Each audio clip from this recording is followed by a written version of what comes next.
My name is Camille. I am 35 years old, and my husband of 10 years decided our anniversary dinner was the perfect time to hand me divorce papers while his family cheered him on. I said nothing. I quietly signed the papers. But what happened next left everyone at that table completely frozen in shock and regret. Before I continue this story, let me know where you are watching from in the comments below. Hit like and subscribe if you have ever had to stand up to people who underestimated your worth and tried to destroy your peace. The crystal chandelier above our private dining table at Belmonts cast a warm golden glow over the room. Belmonts was the most exclusive restaurant in Buckhead, Atlanta, a place where reservations took 6 months and the waiters wore white gloves. It was the exact kind of place my husband Derrick loved because it made him feel important. We were gathered to celebrate our 10th wedding anniversary. The table was covered in expensive silverware, fine china, and half-empty bottles of imported champagne. Derrick sat at the head of the table wearing a custom-tailored suit that cost more than most people made in a month. To his right sat his older sister Keisha and her husband Terrence.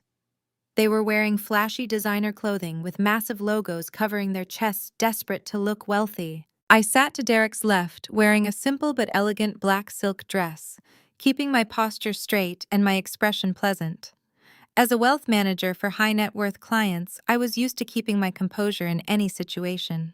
Derrick picked up his silver spoon and tapped it against his champagne glass. The sharp ringing sound cut through the low music playing in the background. The waiter immediately stepped out of the room, closing the heavy oak doors behind him, leaving just our family in the private dining area. Derrick stood up, smoothing his tie, and looked around the table. I smiled up at him, expecting a romantic speech. I thought he was going to hand me a small velvet box containing the diamond necklace I had been admiring last month. Or perhaps he had booked the trip to the Maldives we had been discussing for years. Instead, Derrick reached into his tailored jacket and pulled out a thick, heavy manila envelope. He did not smile. His eyes were hard and cold. He looked down at me with a mixture of pity and absolute arrogance. He tossed the envelope onto my pristine white dinner plate. It landed with a heavy thud, knocking over my crystal water glass. The ice spilled onto the expensive tablecloth, but Derrick did not even blink. I looked at the envelope and then up at his face. My voice remained perfectly level as I asked him what this was. Derrick puffed out his chest and looked at his sister, who was already hiding a massive smirk behind her wine glass. He cleared his throat and projected his voice, as if he were giving a speech to a crowded auditorium instead of a private dining room. He told me that for 10 years he had poured his blood, sweat, and tears into building his restaurant empire. He talked about how his business Southern Roots was now a staple in Atlanta, and how he was a self-made king. Then his tone turned vicious. He pointed a finger at me and told me that a king needs a queen who supports his vision, not a warden who counts his pennies. He announced to the room that he was done being held back by a cold calculating machine. He said he was tired of my spreadsheets, my budget lectures, and my lack of passion. He looked me dead in the eyes and said he was freeing himself tonight. I looked down at the thick envelope. I slowly reached out and unclasped the metal fastener. I slid the thick stack of papers out onto the table.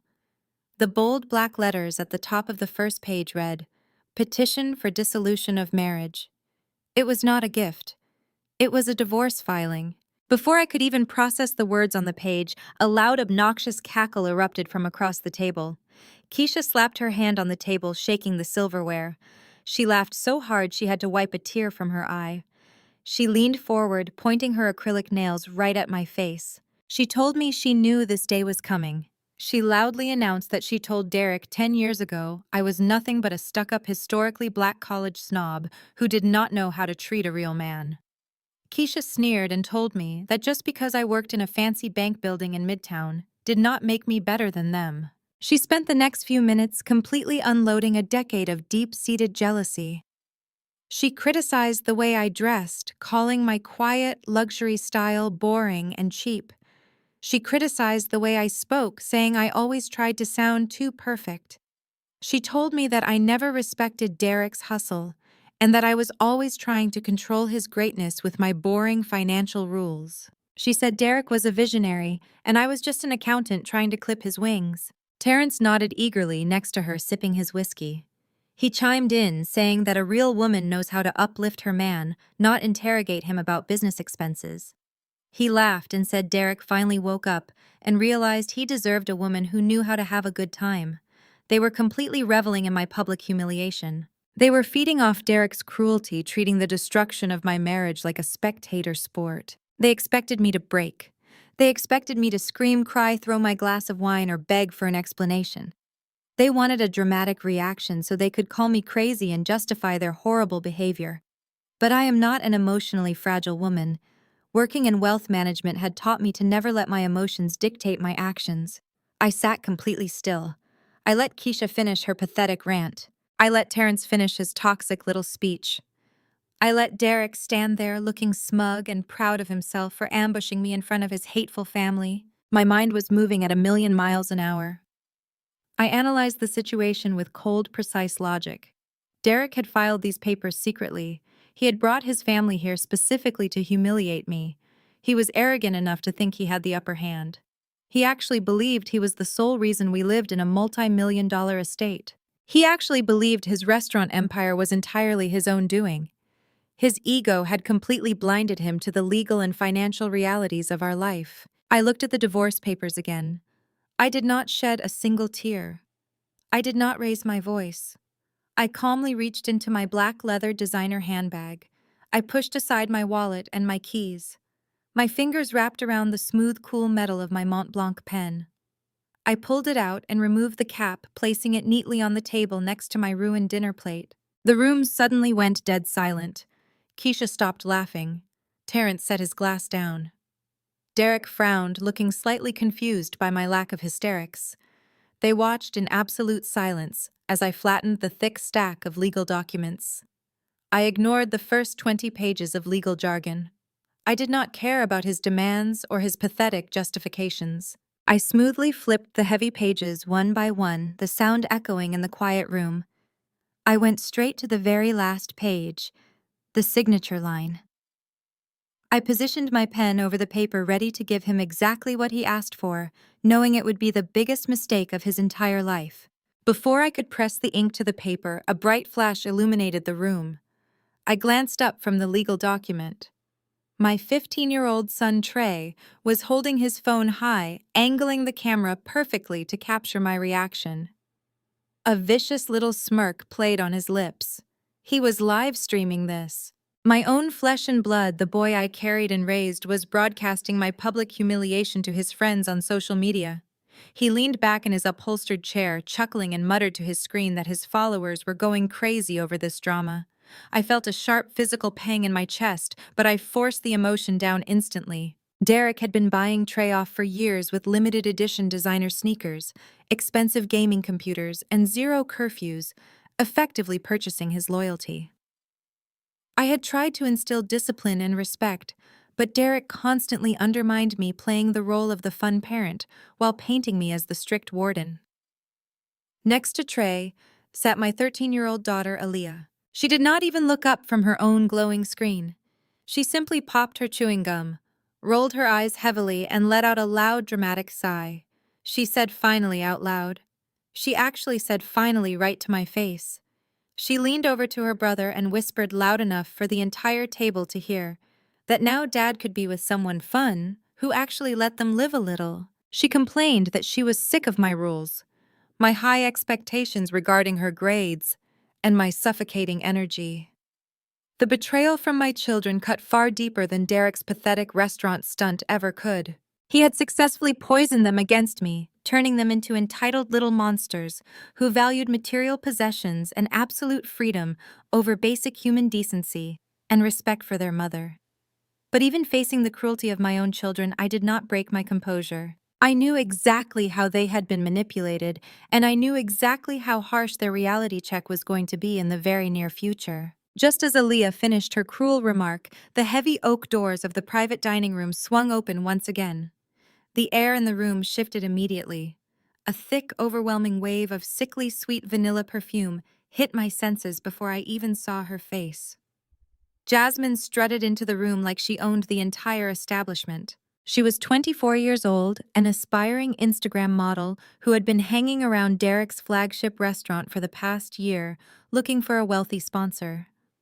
She was wearing a skin-tight red bandage dress that left absolutely nothing to the imagination and a pair of strappy platform heels she could barely walk in gracefully.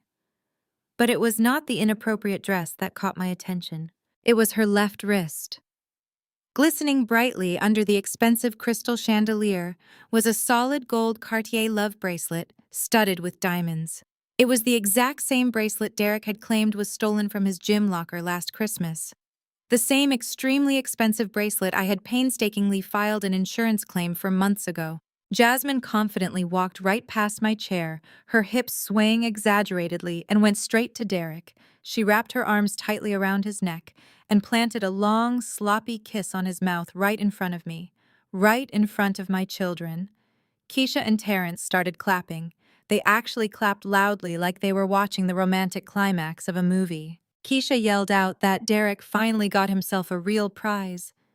Jasmine pulled back, giggled loudly, and ran her manicured fingers through Derrick's hair. She looked down at me sitting in my chair with a fake sympathetic pout on her glossy lips. She told me in a condescending baby voice not to be bitter about the situation. She said Derrick just needed a woman who understood his dominant male energy, and that I should be grateful he stayed with a boring woman like me as long as he did. The sheer audacity of this young girl standing there wearing stolen jewelry, bought with my money, lecturing me about energy was almost comical. She thought she had won a grand prize. She had absolutely no idea she was eagerly boarding a rapidly sinking ship. I completely ignored the circus unfolding around me. I expertly tuned out Keisha's loud cackling, Jasmine's annoying giggling, and Derrick's booming arrogant laughter. I lowered my eyes back down to the thick stack of divorce papers resting on the white tablecloth. As a senior wealth manager, I spent my days analyzing complex corporate contracts, offshore tax accounts, and intricate trust funds for billionaires. I knew corporate law and I knew money logistics better than anyone sitting in that room. Derrick had clearly hired a cheap, flashy strip mall lawyer who cared more about billing quick hours than doing actual financial due diligence on our marriage assets. I rapidly scanned the specific clauses regarding asset division. Derrick aggressively wanted to keep the Buckhead house, the luxury cars, and of course his precious restaurant business. I read the specific paragraph detailing the business assets, very carefully tracing the words with the cap of my pen. The document stated clearly that the petitioner Derrick retained 100% sole ownership and all voting rights of Southern Roots, LLC, abandoning any claim to the respondent, Camille's personal holdings, retirement accounts, or investment portfolios. I had to physically bite the inside of my cheek to stop myself from laughing out loud right there at the table. Southern Roots, LLC. That was the exact legal name printed on the binding document. It was a fatal, catastrophic legal flaw drafted by a lazy, incompetent attorney and eagerly signed by an arrogant fool who never paid attention to the paperwork. They blindly assumed Southern Roots LLC owned the physical restaurants. They assumed it owned the secret recipes, the expensive commercial leases, the heavy kitchen equipment, and the valuable intellectual property. They were entirely wrong. So incredibly, profoundly wrong. I had structured his business years ago, specifically to protect our family assets from his reckless, impulsive spending habits. I knew exactly what signing this document meant for his future. I placed the sharp tip of my Mont Blanc pen against the thick paper. I did not hesitate for a single second. I signed my name with a smooth, elegant flourish on the final page. I wrote the date neatly next to my signature. I flipped to the second identical copy and signed that one as well, binding us both to the deeply flawed agreement. I neatly stacked the heavy papers back together, tapping the edges on the table to align them perfectly. I slid the envelope across the white tablecloth, stopping it right in front of Derrick's dinner plate.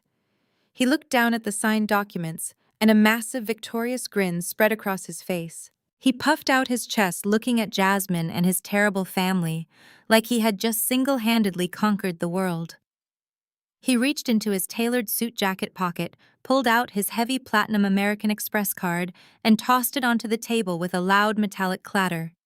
He leaned forward, resting his hands heavily on the table, and looked at me with pure, unadulterated disdain. He told me he canceled all my supplementary credit cards this morning, so I should not even try to go shopping on his dime. He instructed me in a harsh, commanding tone to catch an Uber home pack, a small bag of my personal clothes, and be completely out of his house by tomorrow morning. He pointed a finger at me and warned me sternly not to touch any of the expensive furniture, the electronics, or the art collections because it all legally belonged to him now. I looked down at the credit card sitting uselessly on the table. Then I slowly looked up at Derrick, taking in his smug face. A genuine, warm, confident smile finally broke across my face. I did not argue.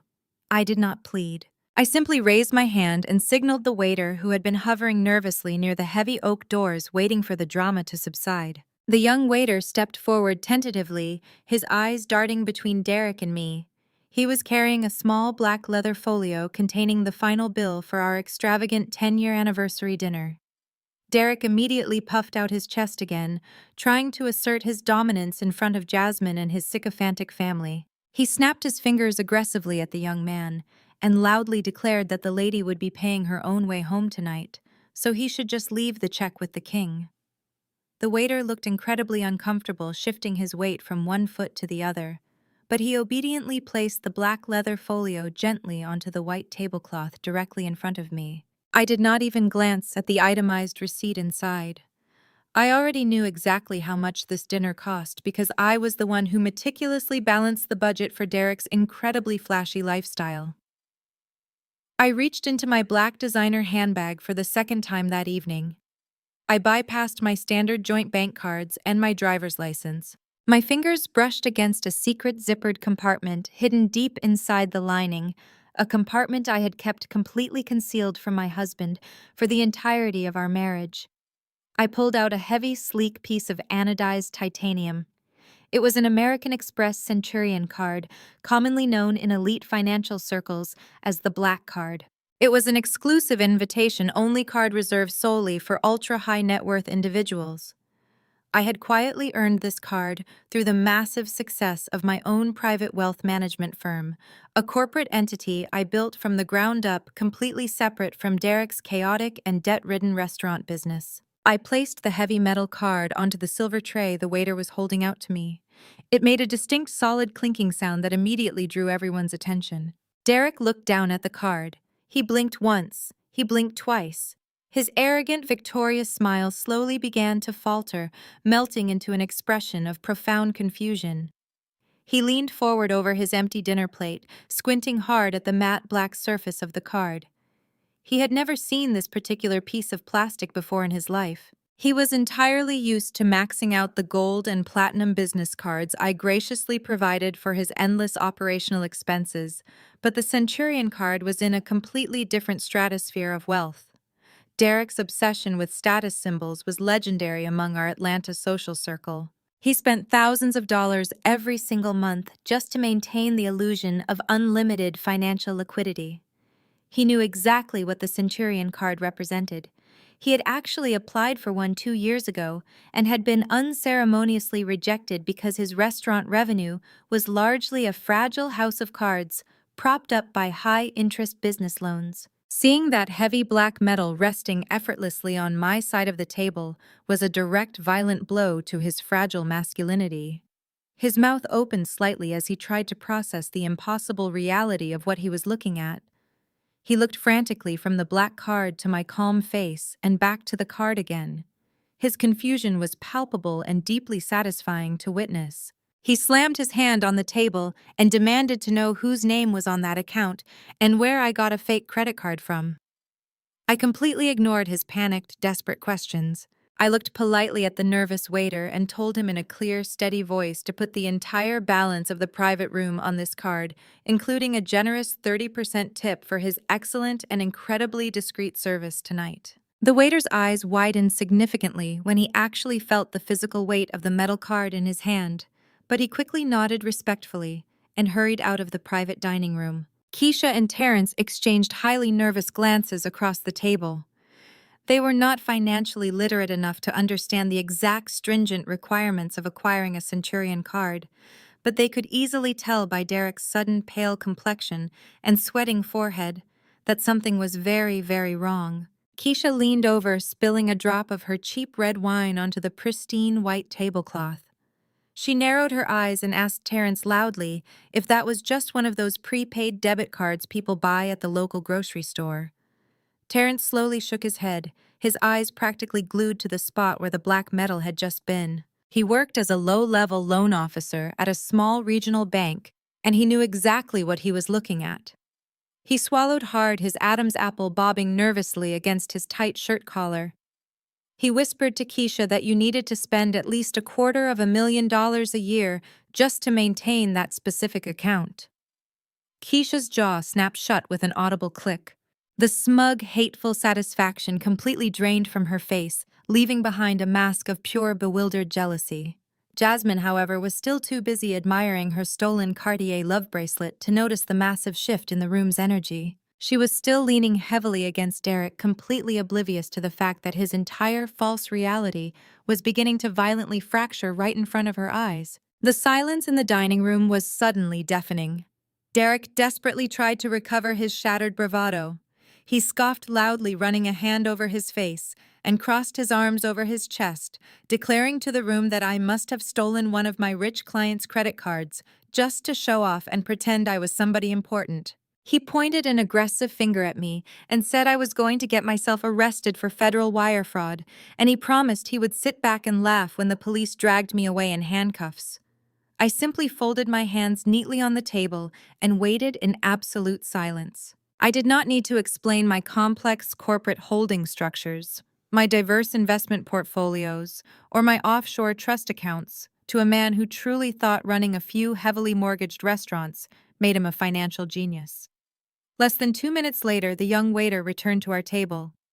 He was standing noticeably straighter and treating me with a newfound level of absolute reverence. He handed me the black leather folio, along with my heavy titanium card and a sleek silver pen.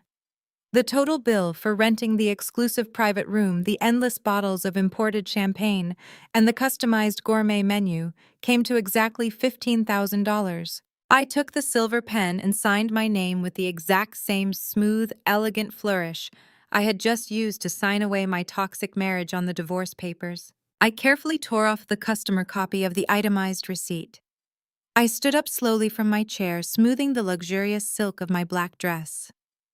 I picked up the small piece of paper and walked deliberately around the large dining table. I stopped right behind Jasmine's chair. She looked up at me over her shoulder, her glossy, overdrawn lips parted in a confused, slightly irritated pout. I dropped the $15,000 receipt directly onto her lap. It fluttered down gently and landed right on top of her incredibly tight red dress. She picked it up, holding it carefully by the corners as if it were highly contaminated. Her eyes scanned the bold numbers printed at the bottom, and her jaw practically unhinged. The total amount was significantly more than she made in an entire calendar year promoting cheap diet teas and fast fashion brands on her social media pages. $15,000 paid in full in a matter of seconds by the boring accountant wife without even batting an eyelash. I leaned down slightly, my voice dropping to a low, calm, and incredibly dangerous register that only she and Derrick could hear clearly over the ambient music. I told Jasmine to consider this extravagant dinner my early wedding gift to her. I smiled warmly and added that she was going to need to find a new sugar daddy very, very soon because this one did not actually have any of his own money left to spend. Jasmine looked over at Derrick, her eyes wide with sudden absolute panic. Derrick's face turned a dangerous, explosive shade of crimson. He slammed his hands flat on the table, standing up so fast and so violently that his heavy dining chair tipped backward and crashed loudly onto the hardwood floor. He yelled at me at the top of his lungs, demanding to know what I meant by that statement and insisting furiously that he was a self-made millionaire who built an empire from scratch. He ordered me to sit back down immediately and explain myself to him. But the time for logical explanations was permanently over. I had spent 10 agonizing years explaining basic household budgets, credit scores, liability clauses, and return on investment to an arrogant man who completely refused to listen to a single word I said. I simply turned my back on his red, screaming face. I did not bother to look at Keisha, whose mouth was still hanging wide open in pure shock. I did not look at Terrence, who was suddenly staring intently into his empty whiskey glass, as if wishing he could disappear into it.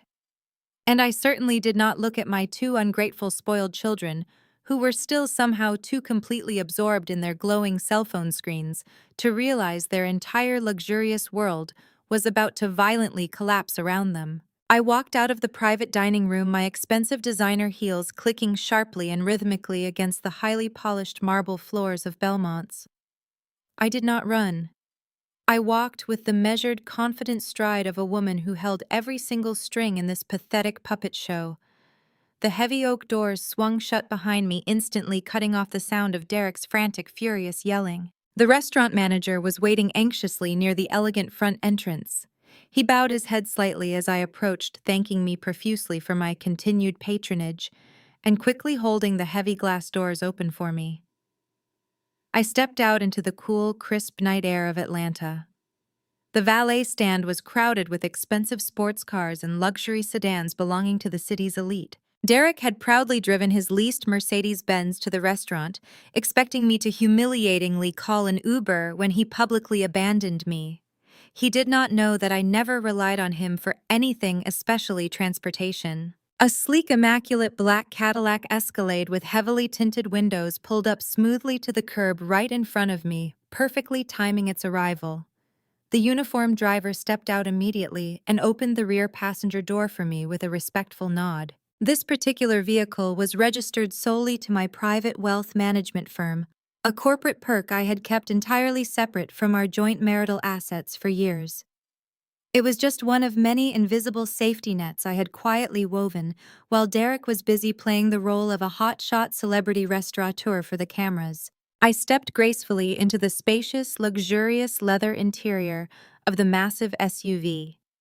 The heavy door closed behind me with a solid, reassuring thud, instantly muting the chaotic sounds of the busy Buckhead city street. The leather seats were heated, and the pristine cabin smelled faintly of expensive cedar and polished wood. I poured myself a small glass of sparkling water from the chilled compartment hidden in the center console. I took a slow, deliberate sip, allowing the freezing cold liquid to wash away the bitter, toxic taste of the last 10 years of my life. The driver looked at me through the rearview mirror, his voice low and professional, asking if I was ready to head home for the evening. I settled deep into the plush seat, taking a long, deep, calming breath. I told him we were indeed going home. As the heavy vehicle merged seamlessly into the fast-moving Atlanta traffic, I pulled my cell phone from my handbag. The glowing screen illuminated the dark, quiet interior of the car. It was finally time to pull the trigger on the very first phase of my retaliation.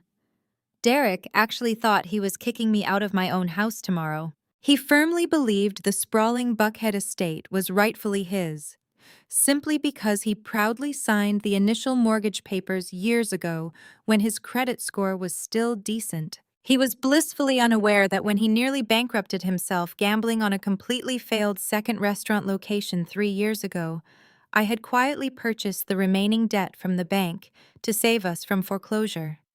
The property deed had been legally and irrevocably transferred to a private family trust.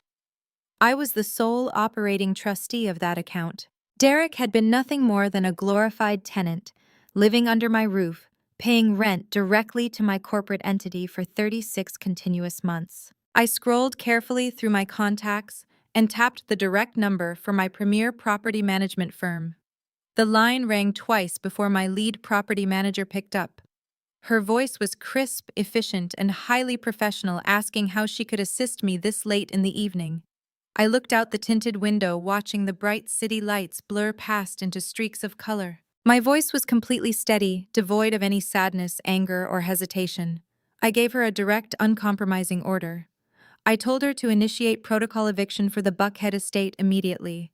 I instructed her to coordinate directly with the local police precinct to ensure the county sheriff was present, along with a full private security team. They were to arrive at the front iron gates tomorrow morning at exactly 8 o'clock. I specified that all locks on the perimeter gates and the main house doors were to be changed the exact moment the premises were vacated. I wanted all the security alarm codes wiped and permanently reset by noon. I told her there would be absolutely no grace period, granted no time extensions permitted, and absolutely no negotiations entertained under any circumstances. It was officially time for the arrogant king to be violently dethroned from his imaginary castle. The morning sun crested over the manicured trees of my Buckhead estate, casting long, bright beams of light through the massive floor-to-ceiling windows of the grand foyer. I had been awake since 5 o'clock in the morning. I did not sleep much, but I did not feel tired either. Instead, I felt a deep, humming energy vibrating through my veins.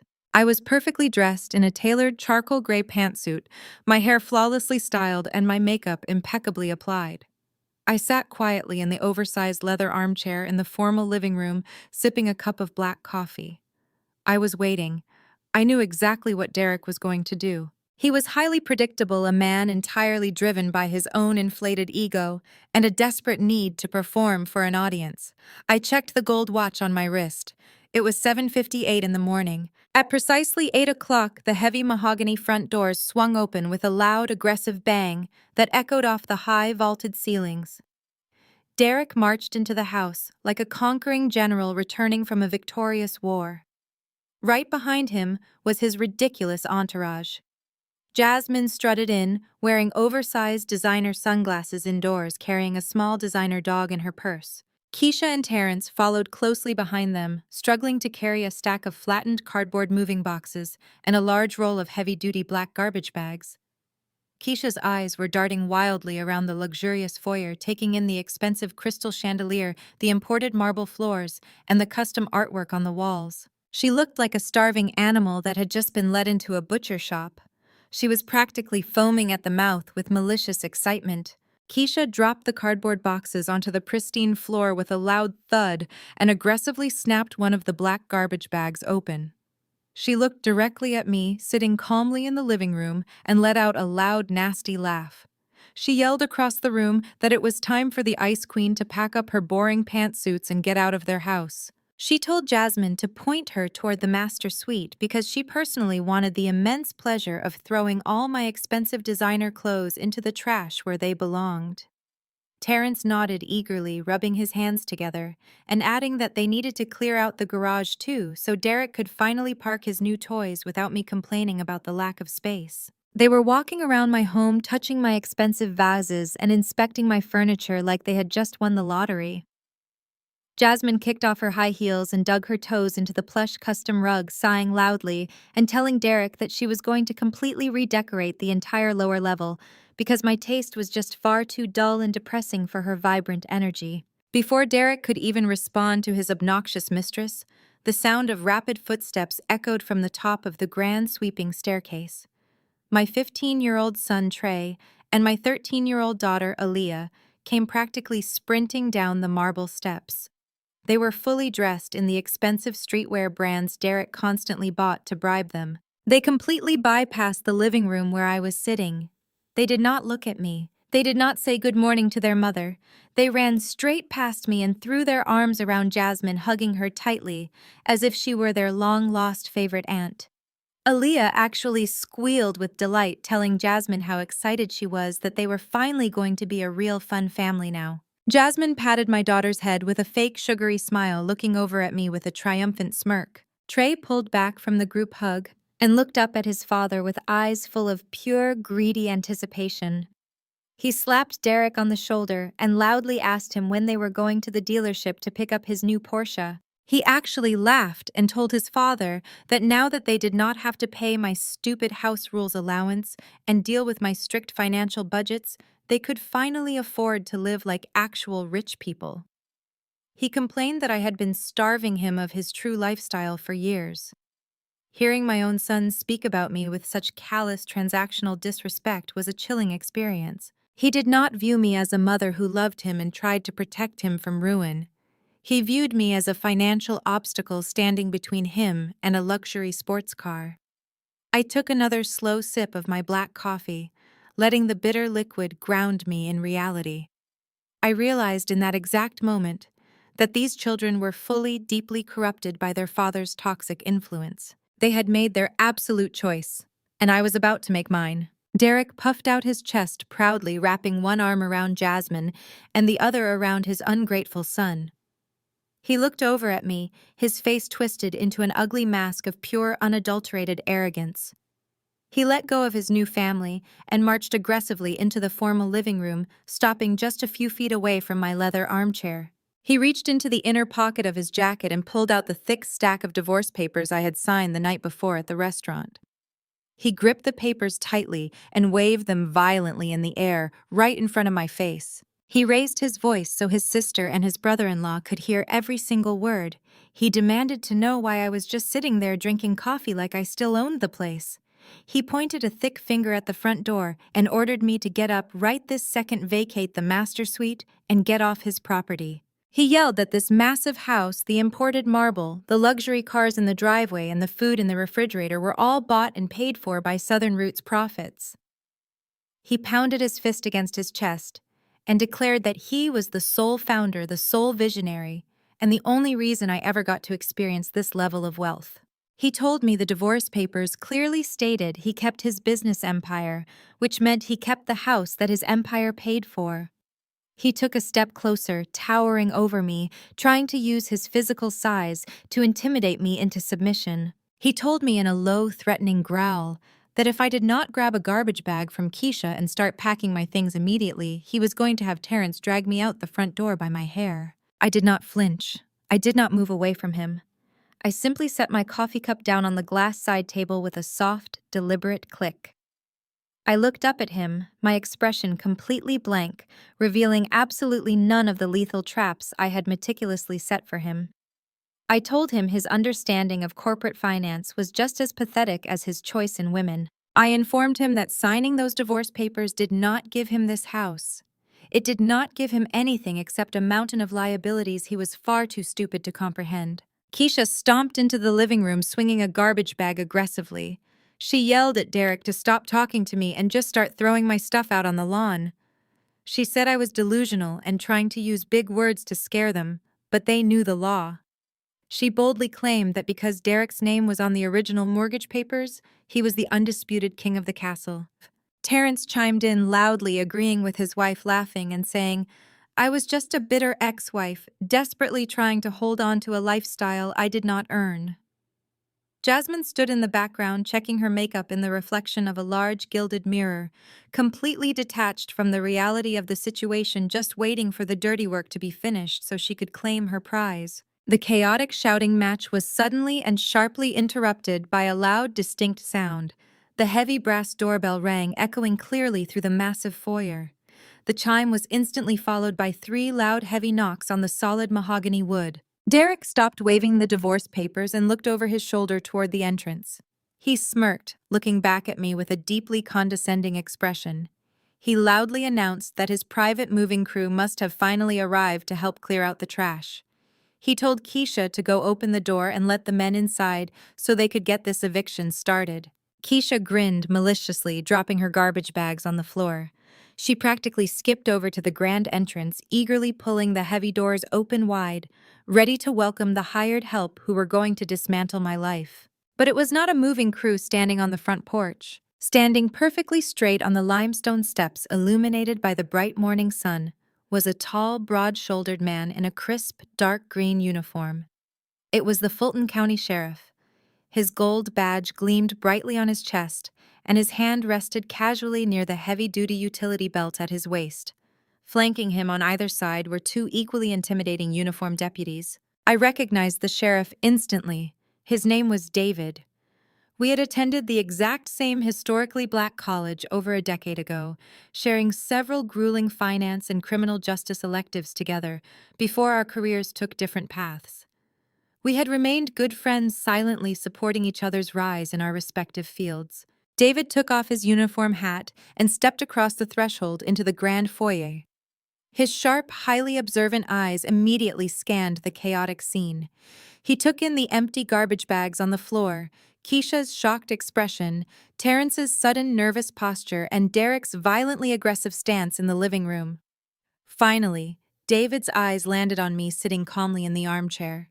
He gave me a very subtle, almost imperceptible nod of respect. Derrick's arrogant smirk instantly vanished, replaced by a look of sheer panicked confusion. He quickly lowered the divorce papers, taking a step back from me. He nervously cleared his throat, trying to project his fake alpha male persona toward the law enforcement officers standing inside his home. He puffed his chest out and loudly demanded to know what the sheriff's department was doing at his private residence on a Saturday morning. David did not look at Derrick. He did not acknowledge his demanding tone or his aggressive posturing. Instead, David slowly reached into the leather satchel hanging across his chest. He pulled out a remarkably thick, heavy stack of legally bound documents stamped with bright red county court seals. He held the formidable stack of papers up, gripping them tightly in his large hand. He looked directly at Derrick, his voice carrying the absolute, unquestionable weight of state authority. He announced loudly and clearly that he was not here for a social visit. He stated that he was here to execute an immediate, legally binding, court-ordered action. The absolute silence that instantly fell over Derrick, Jasmine, Keisha, and Terrence was the most beautiful sound I had heard in 10 years. Sheriff David stepped forward, his heavy boots echoing on the marble floor.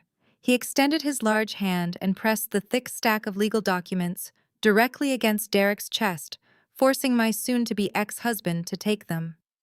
Derrick grabbed the papers, his hands trembling slightly, as his eyes darted over the bold red stamps and the dense legal text. His arrogance was rapidly evaporating, replaced by a rising tide of panic. He stammered, asking what this was and demanding an explanation. David maintained his completely neutral, authoritative expression. He informed Derrick that he had been served with an official notice to vacate the premises. David explained that normally a tenant is granted a 30-day grace period to relocate, but due to the specific hostile environment clause invoked by the property owner, the standard timeline was entirely revoked.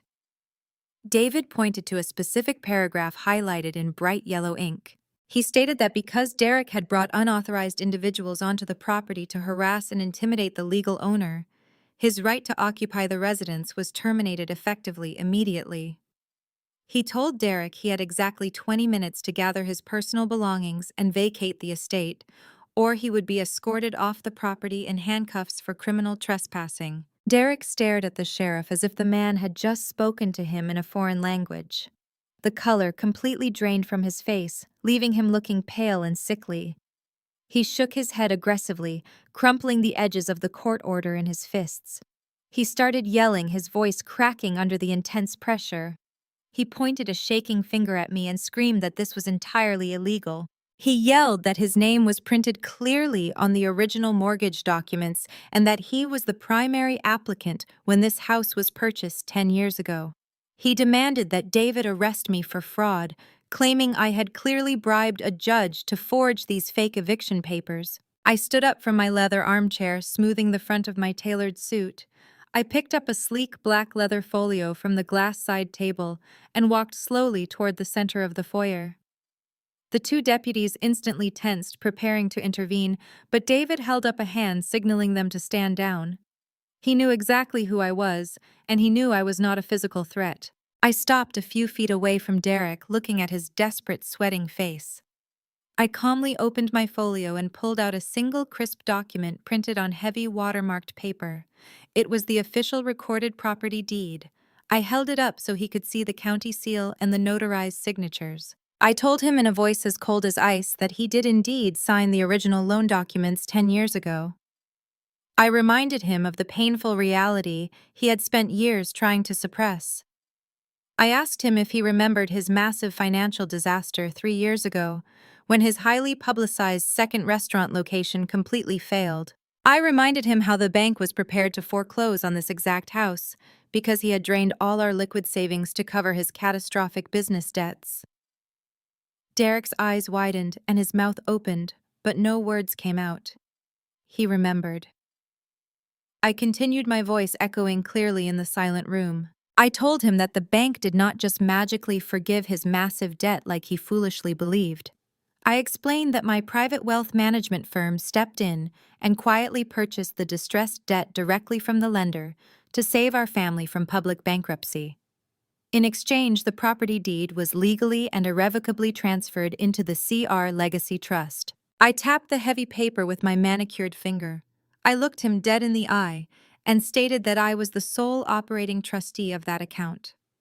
I told him he had not owned this house for 36 months. He had simply been my tenant paying his monthly mortgage contribution as rent directly to my corporate entity.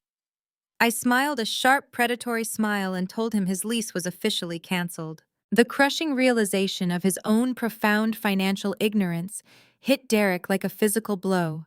He stumbled backward slightly, his knees buckling under the weight of the truth.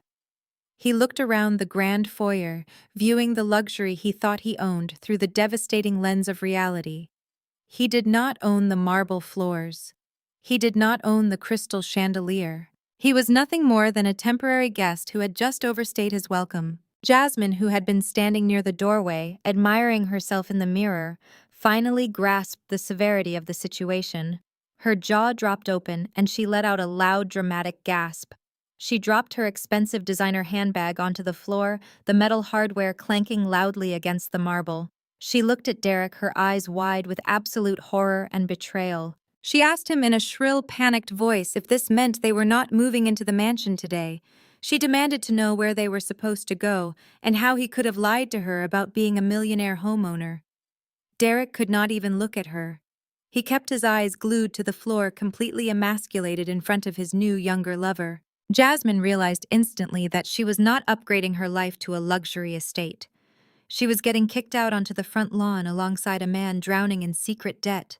She crossed her arms over her chest and began muttering, angrily cursing Derrick for wasting her time. While Derrick was frozen in shock and Jasmine was throwing a temper tantrum, Keisha experienced a completely different reaction. Her deep-seated jealousy and blind hatred for me suddenly boiled over into uncontrollable rage. She could not accept that the woman she had mocked and belittled for a decade was actually the one holding all the power.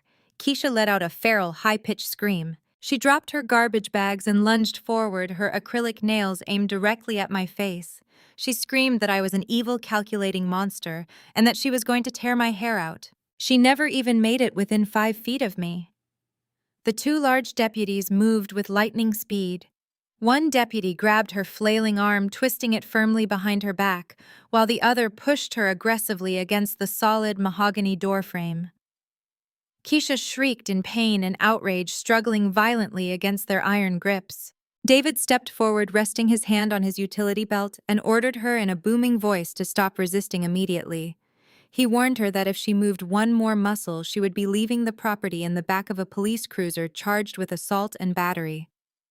Terrence, who had been hiding quietly behind a stack of moving boxes, threw his hands up in surrender. He pleaded nervously with the officers, apologizing profusely and begging them not to arrest his wife. He grabbed Keisha by the shoulders, completely terrified of the legal consequences, and dragged her back toward the open front door. Keisha was sobbing now, mascara running down her face, her fake wealthy persona entirely shattered by the humiliating physical restraint. My 2 children, Trey and Aaliyah, stood frozen on the bottom step of the staircase. Their confident, entitled attitudes had completely vanished. Trey was no longer holding his phone to record a viral video. His hands were shaking, and his eyes darted nervously between the armed police officers and his defeated father. Aaliyah was biting her lip, her eyes wide with genuine fear. They had cheered for my downfall less than 12 hours ago, eager to embrace a life of absolute freedom and luxury. Now they were watching the man they idolized get legally stripped of his power and publicly humiliated in his own home. I did not offer them any words of comfort. I simply looked at them, letting the harsh reality of their choices sink deep into their developing minds. They had chosen Derrick. Now they had to leave with him. David looked at his watch and announced that they had exactly 10 minutes left to gather their essential belongings and exit the premises. He ordered the deputies to escort Derrick and his family upstairs to supervise the packing process, ensuring they did not take any valuable assets belonging to the estate. The next 10 minutes were a symphony of chaotic, panicked packing. I listened to the satisfying sounds of heavy footsteps rushing across the upstairs hardwood floors, the slamming of closet doors, and the frantic whispering of a family completely broken by their own arrogance. Promptly at 8:20 in the morning, the massive front doors were held wide open. David and his deputies ushered the pathetic group out onto the grand limestone porch. Derrick carried a single heavy duffel bag, his shoulders slumped in utter defeat. Keisha and Terrence were carrying the exact same black garbage bags they had brought to pack my clothes, but now those bags were stuffed with Derrick's hastily gathered belongings. Jasmine walked out holding her small dog, looking utterly disgusted with the entire situation, refusing to even help carry a single item. They walked down the wide, sweeping driveway toward the heavy iron gates. Several of my wealthy neighbors who were out for their morning jogs or walking their purebred dogs stopped on the sidewalk to watch the spectacle. Derrick, who obsessed over his public image and social standing more than anything else in the world, was forced to parade his eviction in front of the most elite residents of Atlanta. The humiliation was absolute and irreversible. He reached the sidewalk and dropped his duffel bag onto the concrete.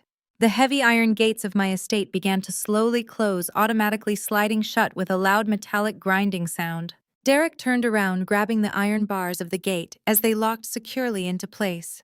His face was contorted with pure, desperate rage. He looked through the bars at me standing peacefully on my front steps. He screamed at the top of his lungs, his voice echoing down the quiet, affluent street. He vowed to destroy me financially. He yelled that a house did not matter and that real wealth was in the business. He screamed that he was going to bleed me dry at the restaurant. He gripped the iron bars tighter and promised me that I was officially locked out of Southern Roots forever. He swore I would never see another dime from his empire. I simply smiled, gave him a small polite wave, and turned around to walk back inside my quiet, beautiful home. The real war had not even started yet. The weekend passed in absolute glorious silence. By Monday morning, the reality of his public eviction had completely shattered Derrick's fragile ego, driving him into a desperate frenzy of retaliation. He could not accept defeat privately, so he immediately took his grievances to the court of public opinion. I sat at the massive mahogany desk in my corner office on the 40th floor of my midtown wealth management firm. The floor-to-ceiling windows offered a commanding panoramic view of the entire Atlanta skyline, a city where I quietly pulled the financial strings behind the scenes. My morning espresso sat untouched as I watched the high-definition monitor mounted on my wall. Derrick was a guest on a highly popular local business podcast called The Atlanta Hustler. He was wearing a dark, somber suit, completely abandoning his usual flashy jewelry to play the role of the humble victim. The podcast host, a loud, obnoxious man who constantly promoted toxic alpha male ideologies, leaned into the microphone asking Derrick how a self-made king could lose his castle. Derrick actually managed to squeeze out a single crocodile tear. He looked directly into the studio camera and painted a tragic fabricated story about a gold-digging wife who had systematically robbed him blind. He claimed that while he was slaving away in hot kitchens building his beloved Southern Roots restaurant empire from the ground up, I was sitting at home secretly manipulating legal documents and forging signatures. He told the audience that I had exploited his absolute trust, stealing the deed to his multi-million-dollar estate, just to throw him out on the street for a younger Instagram model. He painted himself as the honorable family man who was cruelly betrayed by a cold, calculating financial predator. I listened to his pathetic lies without a single change in my heart rate. His smear campaign was incredibly predictable.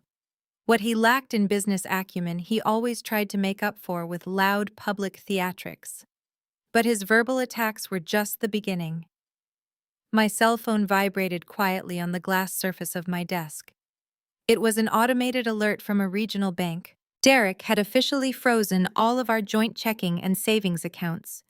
He had drained the remaining liquid cash, which amounted to barely $20,000, and transferred it to a private offshore account he thought I did not know about. A few seconds later, my computer chimed with an email notification. It was an automated message from the Southern Roots Human Resources Department. It formally stated that my administrative access to the company employee portals, financial ledgers, and internal communications had been permanently revoked by the sole founder and chief executive officer, Derrick. He truly believed he was executing a flawless financial warfare strategy. He thought cutting me off from a few joint accounts and blocking my email password would leave me destitute and begging for mercy. He was completely oblivious to the fact that I had personally designed the entire server architecture for his company, and I owned the proprietary software his restaurants used to process every single credit card transaction. Revoking my basic employee access was like trying to lock the architect out of a building using a toy padlock. While Derrick was busy playing the victim on the internet, his terrible family was working overtime to sell their fake reality on social media. I opened my private social media tracking dashboard, a tool I normally use to monitor the public reputations of my high net worth clients. Keisha and Terrence were hosting a massive welcome to the family barbecue for Jasmine at their luxury condominium complex. The same condominium they were going to lose in less than 48 hours when my firm initiated foreclosure proceedings. But for now, they were pretending everything was absolutely perfect. Keisha posted dozens of photos holding a plastic cup of cheap liquor, smiling widely with her arm wrapped around Jasmine. Jasmine was wearing another highly inappropriate outfit, prominently displaying the stolen Cartier bracelet and posing provocatively next to the community swimming pool. Keisha's captions were deliberately vicious. She wrote hashtags about finally upgrading the family bloodline, getting rid of toxic energy, and welcoming a real supportive queen to the throne. Terrence was in the background of the videos grilling cheap hot dogs and bragging loudly about how Derrick was going to take his restaurant empire global now that the dead weight was gone. They were celebrating a temporary victory on the deck of the Titanic, entirely unaware that the ship was already sinking into the freezing ocean. But the most painful piece of social media content did not come from my vindictive sister-in-law or my ex-husband's ridiculous mistress. It came from my own daughter. Aaliyah had posted a video to her TikTok account, which was highly popular among the elite private school circles in Atlanta. In the video, Aaliyah and Trey were standing in the background of Keisha's barbecue. Aaliyah was lip-syncing to a popular rap song about losing it all and walking away with nothing. She was laughing, dancing, and pointing directly at the camera. The text overlay on her video was completely heartless. It read, "When your strict, boring mom finally gets kicked out of the family business and loses her entire bag." The video had already accumulated over 50,000 views in just a few hours. Hundreds of comments from her classmates and strangers were mocking my supposed downfall. My own children were publicly celebrating the false narrative that I was a broke, desperate woman who had just lost everything. They were actively participating in the public destruction of my character just to score a few cheap points with their father and his new girlfriend. I stared at Aaliyah's smiling face on the screen. Any lingering maternal hesitation I had about enforcing strict consequences completely vanished. They had chosen to align themselves with a burning building, and I was not going to run back inside to drag them out. I closed the tracking dashboard and turned my attention back to my real work. Derrick's entire identity was tied to the smell of fried food, the loud, chaotic energy of a busy commercial kitchen, and the superficial praise of local food critics. He dealt in cash flow, daily receipts, and perishable inventory. He never understood the quiet, invisible power of intellectual property, corporate umbrella structures, and bulletproof legal trusts. While he was busy shaking hands in the dining room and buying expensive bottles of liquor for local celebrities, I was sitting in sterile lawyers' offices quietly filing the trademark patents for his secret recipes. I was the one negotiating the commercial leases under a completely separate private entity. He thought the name on the front door made him the undeniable king of the empire. He never realized that I owned the physical doors, the brick walls, and the very land the restaurants were built upon. My office door opened with a soft click. My executive assistant Maya walked in. Maya was a brilliant, ambitious young woman who had graduated at the top of her class from Spelman College. She knew every single detail of my financial empire, and she despised Derrick just as much as I did. She was carrying a sleek silver tablet and a stack of freshly printed legal documents. She walked over to my desk, her heels making no sound on the thick plush carpet. She set the documents down directly in front of me and tapped the screen of her tablet, bringing up an urgent corporate memo. She looked at me with a sharp, highly amused expression. She told me that Derrick had just issued a mandatory company-wide memo to all Southern Roots general managers and regional directors. He had called an emergency board of directors meeting for Wednesday afternoon at the flagship restaurant location. Maya leaned forward, her voice dripping with professional sarcasm. She informed me that the stated agenda for the emergency meeting was the formal termination of all my residual ties to the company and the immediate appointment of Jasmine as the new chief marketing officer. I raised an eyebrow, looking away from the monitor and focusing entirely on Maya. Jasmine as the chief marketing officer of a multi-million-dollar regional restaurant chain. A 24-year-old woman whose only marketing experience consisted of promoting discount teeth whitening kits and cheap fitness tees to her fake internet followers. Derrick was completely losing his mind. He was trying to give away executive titles and six-figure salaries to his mistress to keep her happy after losing the Buckhead mansion. Maya tapped the tablet again, pulling up the corporate bylaws Derrick had hastily attached to his emergency memo.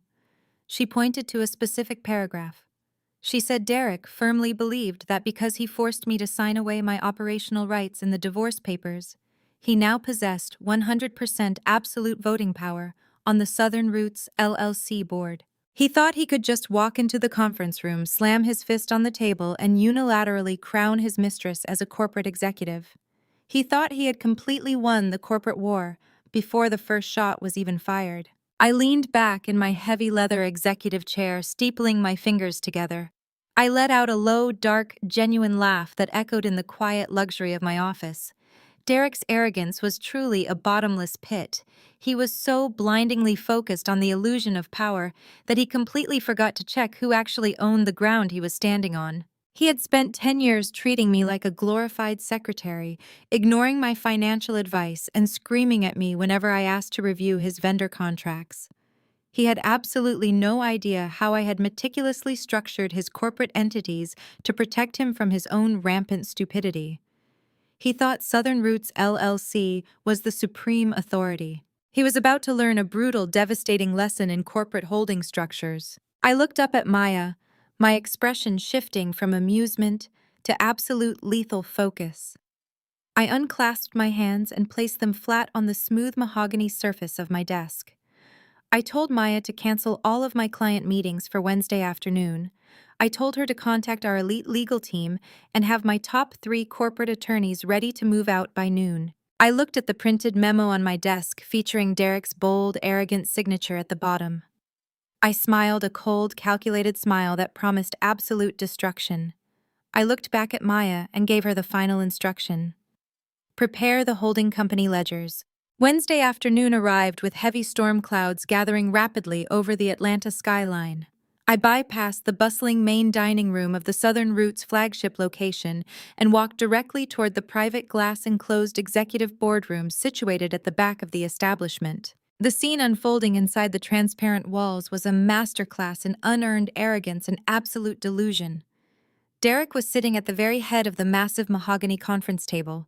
He was leaning far back in the heavy leather executive chair, with his feet casually propped up on the polished wood surface. He looked exactly like a man who believed he had just successfully conquered a small nation and was currently surveying his newly acquired kingdom. Jasmine was sitting inappropriately close to him, practically draped over the thick armrest of his executive chair. She was holding her cell phone high in the air, making exaggerated duck lips, and taking endless selfies for her social media pages.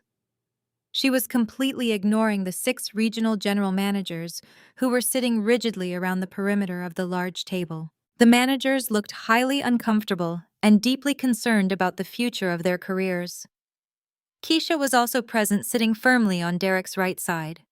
She was holding a cheap plastic clipboard and trying desperately to look like a legitimate corporate consultant. She was loudly dictating ridiculous instructions to a nervous-looking waitstaff employee, demanding expensive imported bottled water and fresh tropical fruit platters be brought immediately for her new executive management team. I pushed the heavy glass door open.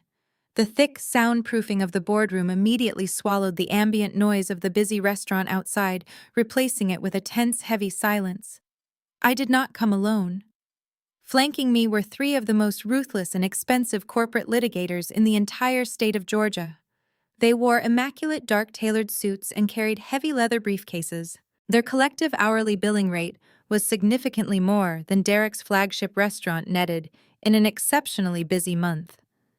The regional general managers around the table immediately sat up straighter, recognizing the serious shift in power dynamics the moment my legal team stepped into the room. Derrick, however, completely missed the subtle environmental cues. He dropped his feet from the mahogany table and let out a loud, booming laugh that echoed sharply off the glass walls. He clapped his hands together, leaning forward and looking at me with pure, unadulterated smugness. He loudly announced to the room that his ex-wife had finally decided to show up just in time to officially clear out her desk. He pointed a mocking finger at my formidable legal team and asked if I really needed to bring a highly paid security detail just to drop off my office keys and surrender my corporate laptop.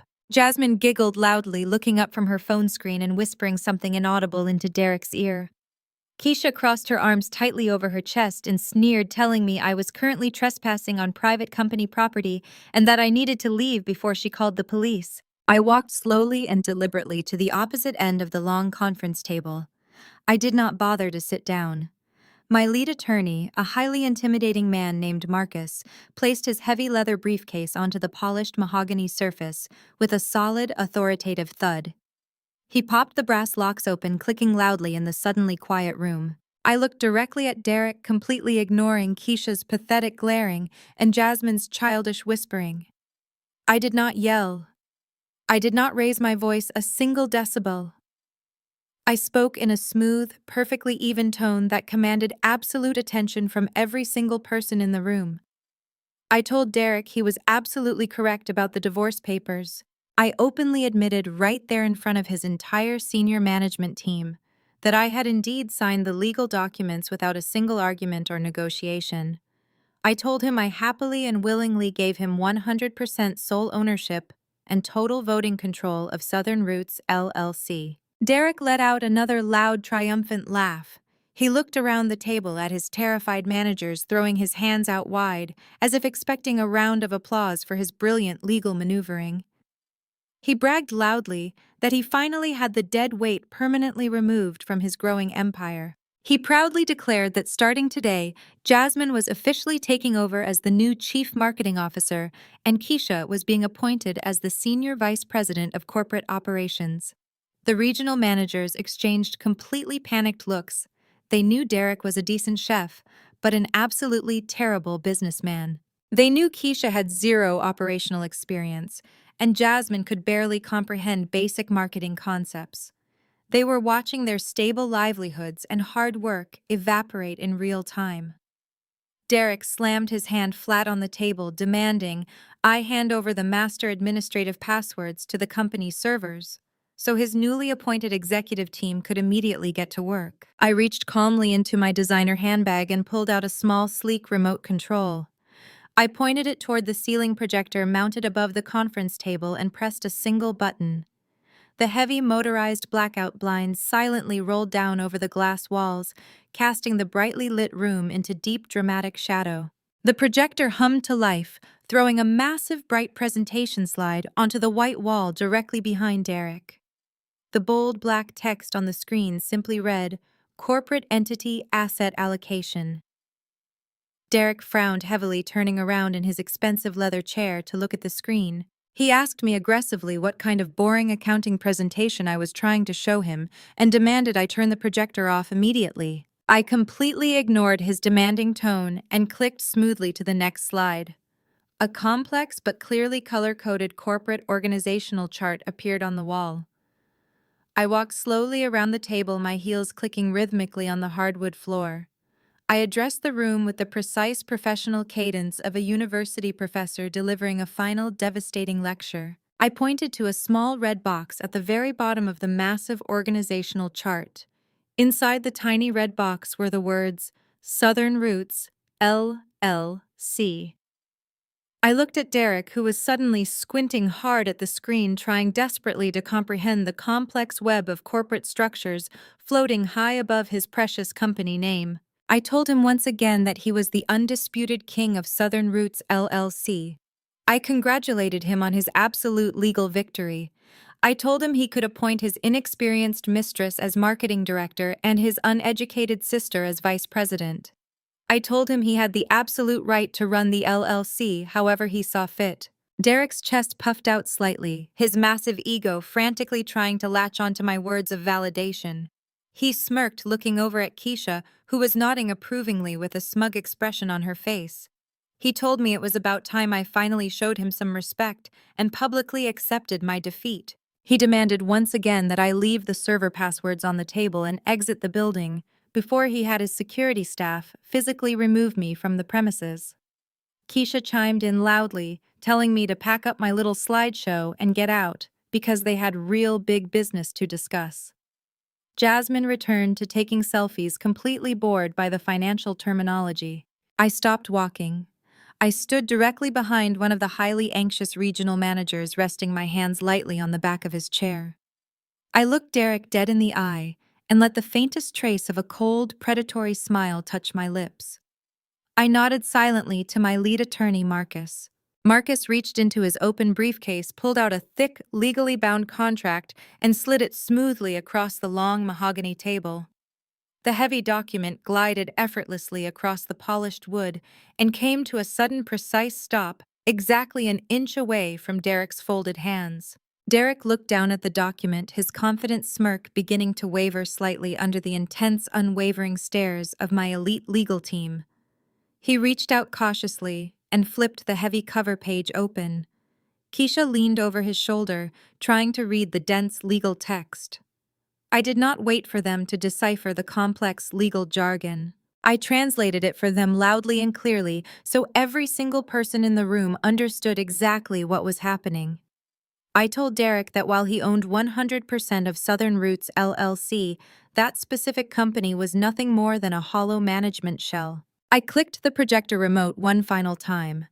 The small red box representing his company was suddenly dwarfed by a massive golden umbrella at the top of the screen labeled the CR Holdings Group. I watched the color completely drain from Derrick's face as his eyes darted from the bright projector screen to the legally binding contract resting under his hands. I delivered the final crushing blow with absolute surgical precision. I told him that unfortunately, Southern Roots LLC does not actually own anything. I explained that years ago, to protect our family assets from his own rampant financial liabilities and reckless spending habits, I created a separate private holding company. I leaned forward, resting my hands flat on the table. I told him that my holding company, which I legally retained full sole ownership of during the swift divorce proceedings, owns the exclusive rights to every single secret recipe used in his kitchens. I told him my holding company owns the trademarked logo printed on the menus, the expensive commercial kitchen equipment he uses to cook, and every single commercial real estate lease for all 5 restaurant locations. The silence that followed my declaration was absolute. The regional managers sat frozen in their leather chairs, their eyes wide with a mixture of shock and sudden profound understanding. They finally grasped the true genius of the corporate structure I had built. Derrick was not a king. He was merely a glorified property manager running a shell company that possessed absolutely zero physical assets. He was entirely dependent on my holding company for everything that made his restaurant function. I watched his eyes dart back and forth across the dense legal contract resting under his trembling hands. He was desperately searching for a loophole, a mistake, a hidden clause that would prove I was bluffing. But my elite corporate attorneys did not make mistakes. Every single signature was notarized. Every single trademark was federally registered under the CR Holdings Group. I stepped away from the manager's chair and walked slowly toward Derrick. I told him he should have paid more attention when I asked him to sign those protective asset documents 5 years ago. I reminded him how he used to complain that I was boring him with unnecessary financial paperwork. He thought I was being a paranoid accountant. In reality, I was building an impenetrable fortress around the wealth I was generating, keeping his reckless ego from destroying our future. He swallowed hard, his throat completely dry. He tried to speak, but his voice cracked. He asked me what this meant for his business. He asked me how he was supposed to run his empire if I owned all the foundational assets. I smiled a completely detached professional smile. I told him he could continue to run his little management shell company as long as he strictly adhered to the new vendor agreements and lease contracts I was implementing today. I gestured for Marcus, my lead attorney, to proceed. Marcus reached into his briefcase and pulled out a stack of pristine white envelopes, sliding one to each of the regional managers and placing the thickest envelope directly in front of Derrick. Marcus cleared his throat, his deep voice resonating in the quiet boardroom. He announced that as the sole owner of the intellectual property and real estate, the CR Holdings Group was officially restructuring its licensing agreements with Southern Roots LLC. I took over the presentation, my voice cutting through the tension like a newly sharpened blade.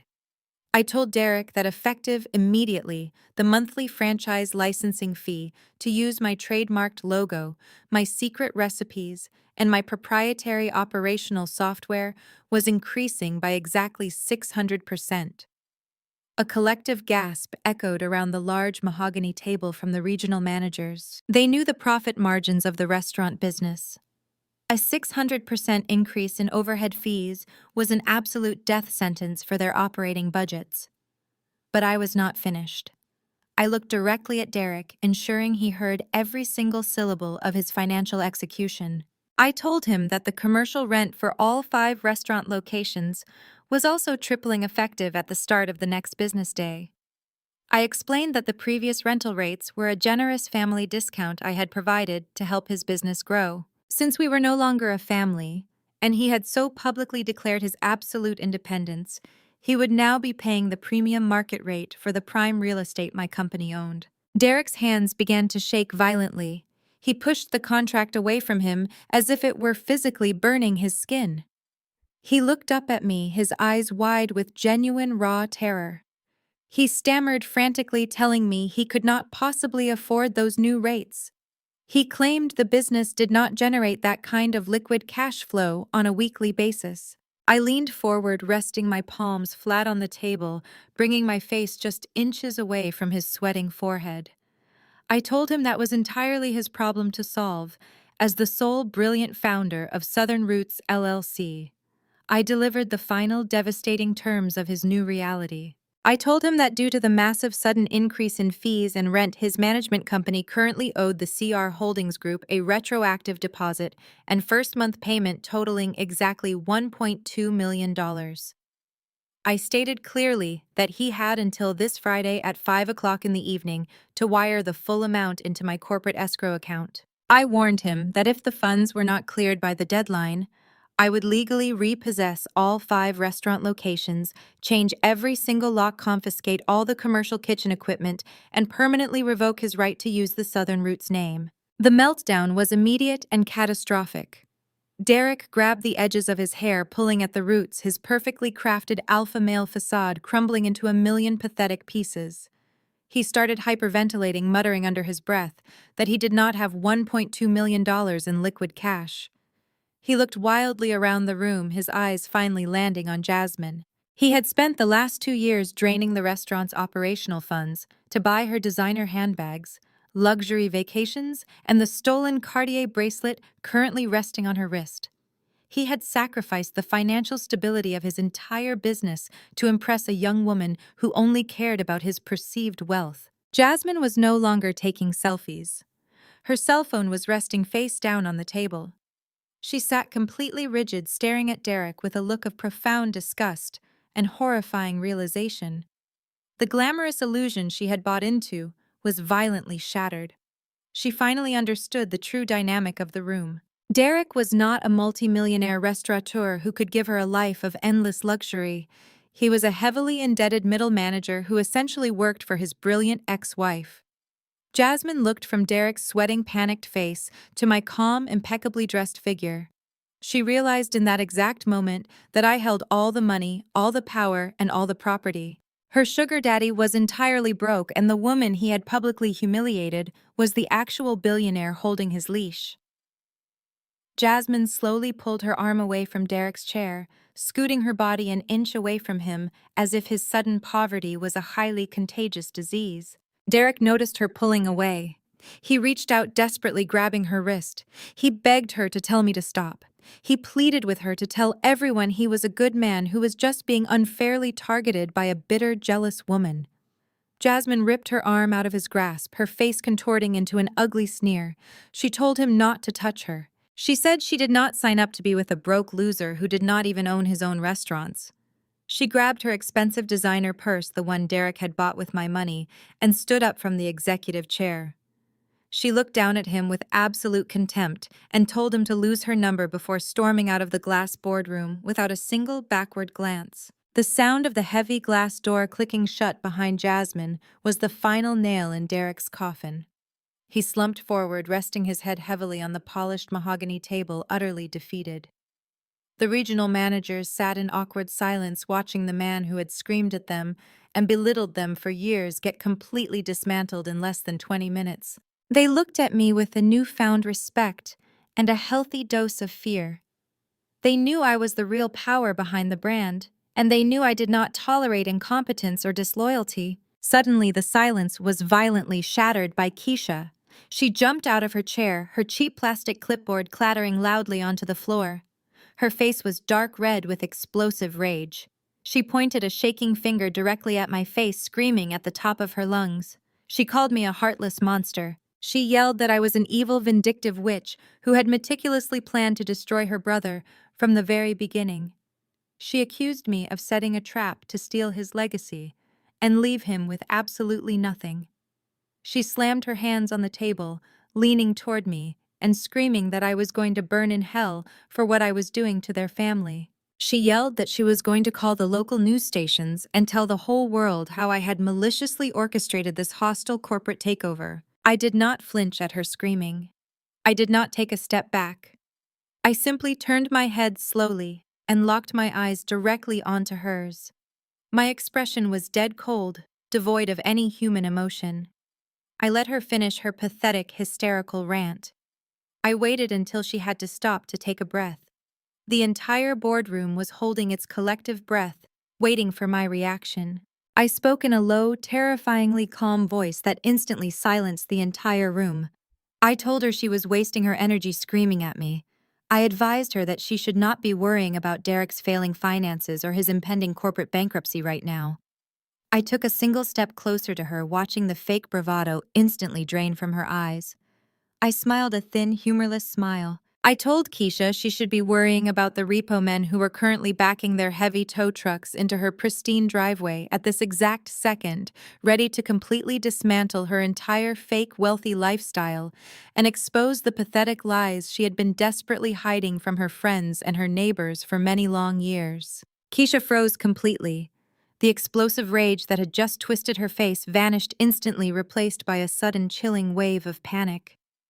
She stared at me, her mouth slightly open, trying to process the incredibly specific threat I had just delivered. Before she could form a single word of rebuttal, the sharp, obnoxious ringtone of her cell phone shattered the tense silence of the boardroom. She jumped slightly, dropping her hand away from my face. She fumbled nervously with her cheap plastic clipboard, trying to reach the phone buried inside her designer knockoff purse. The caller ID flashed brightly on the screen. It was her next-door neighbor from her upscale condominium complex. Keisha answered the call with a trembling hand pressing the phone tightly against her ear. She barked a sharp hello, trying desperately to maintain her fake authoritative tone in front of the regional managers. But the voice on the other end of the line was loud and frantic, easily carrying across the quiet room. Her neighbor was screaming over the loud hydraulic grinding noises of heavy machinery. The neighbor yelled that Keisha needed to get home immediately because two massive flatbed tow trucks were currently parked directly in front of her building. The neighbor excitedly reported that one driver was currently securing the thick metal chains around Terrence's heavily tinted Mercedes-Benz, while the other was already hoisting Keisha's pristine white Range Rover onto the back of the second truck. The cell phone slipped from Keisha's sweaty fingers and clattered loudly onto the polished mahogany table. Terrence, who had been sitting quietly in the corner, trying to remain completely invisible, suddenly let out a strangled gasp. He pulled his own phone from his pocket, his hands shaking violently as he quickly opened his banking application. The screen illuminated his terrified face, confirming his absolute worst nightmare. He looked up at his wife, his eyes wide with genuine horror, and whispered that all their accounts were completely frozen.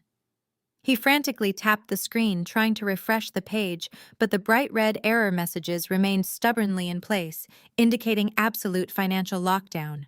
Derrick looked back and forth between his sister and his brother-in-law. His own massive financial problems, momentarily eclipsed by their sudden public ruin. He demanded to know what was going on and why their expensive luxury cars were being repossessed in the middle of the day. He yelled at Terrence, asking him how he could let his car payments slip when he was supposed to be a highly successful independent financial consultant managing millions of dollars in client assets. I walked slowly back to my position at the head of the conference table. I gestured to my lead attorney, Marcus, who seamlessly pulled a thick black leather binder from his briefcase and placed it directly in front of me. I flipped the heavy cover open, revealing hundreds of pages of detailed financial ledgers, highlighted bank statements, and heavily redacted credit reports. I looked at Derrick and let out a soft, incredibly patronizing laugh that made his shoulders tense instantly. I asked Derrick if he truly believed his sister and her husband were successful entrepreneurs. I looked around the room, making sure the regional managers were paying close attention to the absolute dismantling of this fake wealthy family. I explained that Terrence and Keisha had been actively pretending to be part of the affluent Atlanta business elite for the better part of a decade. They attended all the exclusive charity galas. They wore flashy designer clothing covered with massive logos, and they constantly bragged on social media about their incredible investment portfolios and lavish lifestyle. But it was all a meticulously crafted, completely hollow illusion designed to mask their massive failures. I turned my attention directly to Keisha, who was now leaning heavily against the conference table, looking like she was about to physically collapse from the sheer weight of her public humiliation. I told her that her entire life was built on a crumbling foundation of high-interest debt and predatory personal loans. I detailed exactly how Terrence had failed at 4 consecutive business ventures, completely destroying his credit score in the process. I explained how they had secretly taken out a massive second mortgage on their luxury condominium just to afford the exorbitant lease payments on their luxury vehicles and maintain their fake lifestyle for the cameras and their judgmental social circle. Keisha shook her head frantically, tears of profound humiliation welling up in her eyes and ruining her heavy makeup. She pointed a shaking finger at me and demanded to know how I acquired her private financial records.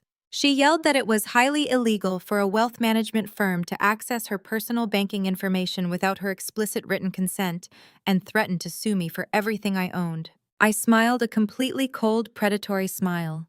I told her I did not steal her information. I bought it legally. I explained that 3 years ago, right around the time Derrick was aggressively expanding his restaurant brand and desperately trying to build his public image as a wildly successful, self-made millionaire, Keisha and Terrence had officially defaulted on every single one of their major loans. The local banks were aggressively preparing to repossess their vehicles and publicly foreclose on their highly visible condominium. A messy public bankruptcy in the immediate family would have severely damaged Derrick's pristine brand and completely ruined his chances of securing the massive commercial loans he needed for his new restaurant locations. So I stepped in silently and invisibly to fix the mess. I told Keisha that I had utilized my private wealth management firm to systematically purchase all of their defaulted debt directly from the original lenders. I essentially became their bank. I covered their missed mortgage payments. I paid off the aggressive collection agencies, and I kept their precious luxury vehicles sitting safely in their driveway, avoiding a massive public scandal. I did all of this quietly, without ever expecting a single word of gratitude, simply to protect the overall financial integrity of our family name. I pulled a single crisp document from the black binder and slid it smoothly across the table until it rested right next to her abandoned cell phone. It was an official, legally binding notice of default, printed on heavy watermarked paper. I looked at her, my voice dropping to a low, terrifyingly calm register. I told her that I was officially resigning from my position as her silent benefactor. I explained that because she had so eagerly participated in the malicious destruction of my marriage and loudly cheered while her brother handed me divorce papers, I no longer felt any familial obligation to protect her pathetic pride. I stated clearly that she was currently in massive default on her mortgage payments to my firm. She had exactly 48 hours to completely clear out of her luxury condominium before my legal team initiated formal foreclosure proceedings and formally evicted her onto the street, just like she tried to do to me. The complete reality of the situation finally crashed down on the arrogant in-laws. Their fake empire was entirely annihilated. They did not just lose their expensive cars today. They were losing their home, their social status, and their entire fabricated identity. Keisha let out a loud, gut-wrenching sob, burying her face in her hands, as her entire world completely shattered. But her profound sadness almost instantly morphed into violent, explosive anger. She did not direct her rage at me because she finally understood that I held the absolute power to destroy her completely. Instead, she turned her furious, tear-streaked face directly toward her brother. Keisha lunged at Derrick, grabbing the lapels of his expensive tailored suit. She screamed right into his face, her voice cracking with pure desperation and fury. She yelled that he completely ruined their lives. She shook him violently, screaming that he was an absolute idiot for divorcing the golden goose who was secretly keeping their entire family afloat. She cried that I was the only reason they had anything, and he had foolishly thrown it all away for a cheap internet model who contributed absolutely nothing to his empire. Terrence immediately joined the vicious verbal assault, stepping aggressively toward Derrick and pointing a highly accusatory finger directly at his chest. Terrence yelled that Derrick was a massive, catastrophic failure who had selfishly dragged their entire family down into the gutter with his incredibly stupid business decisions. Derrick was completely paralyzed, his eyes wide with disbelief. The loyal family members who had loudly cheered for him just a few days ago, who had blindly fed his massive ego and validated his terrible choices, were now actively tearing him apart like a pack of starving wolves. His sister was screaming at him.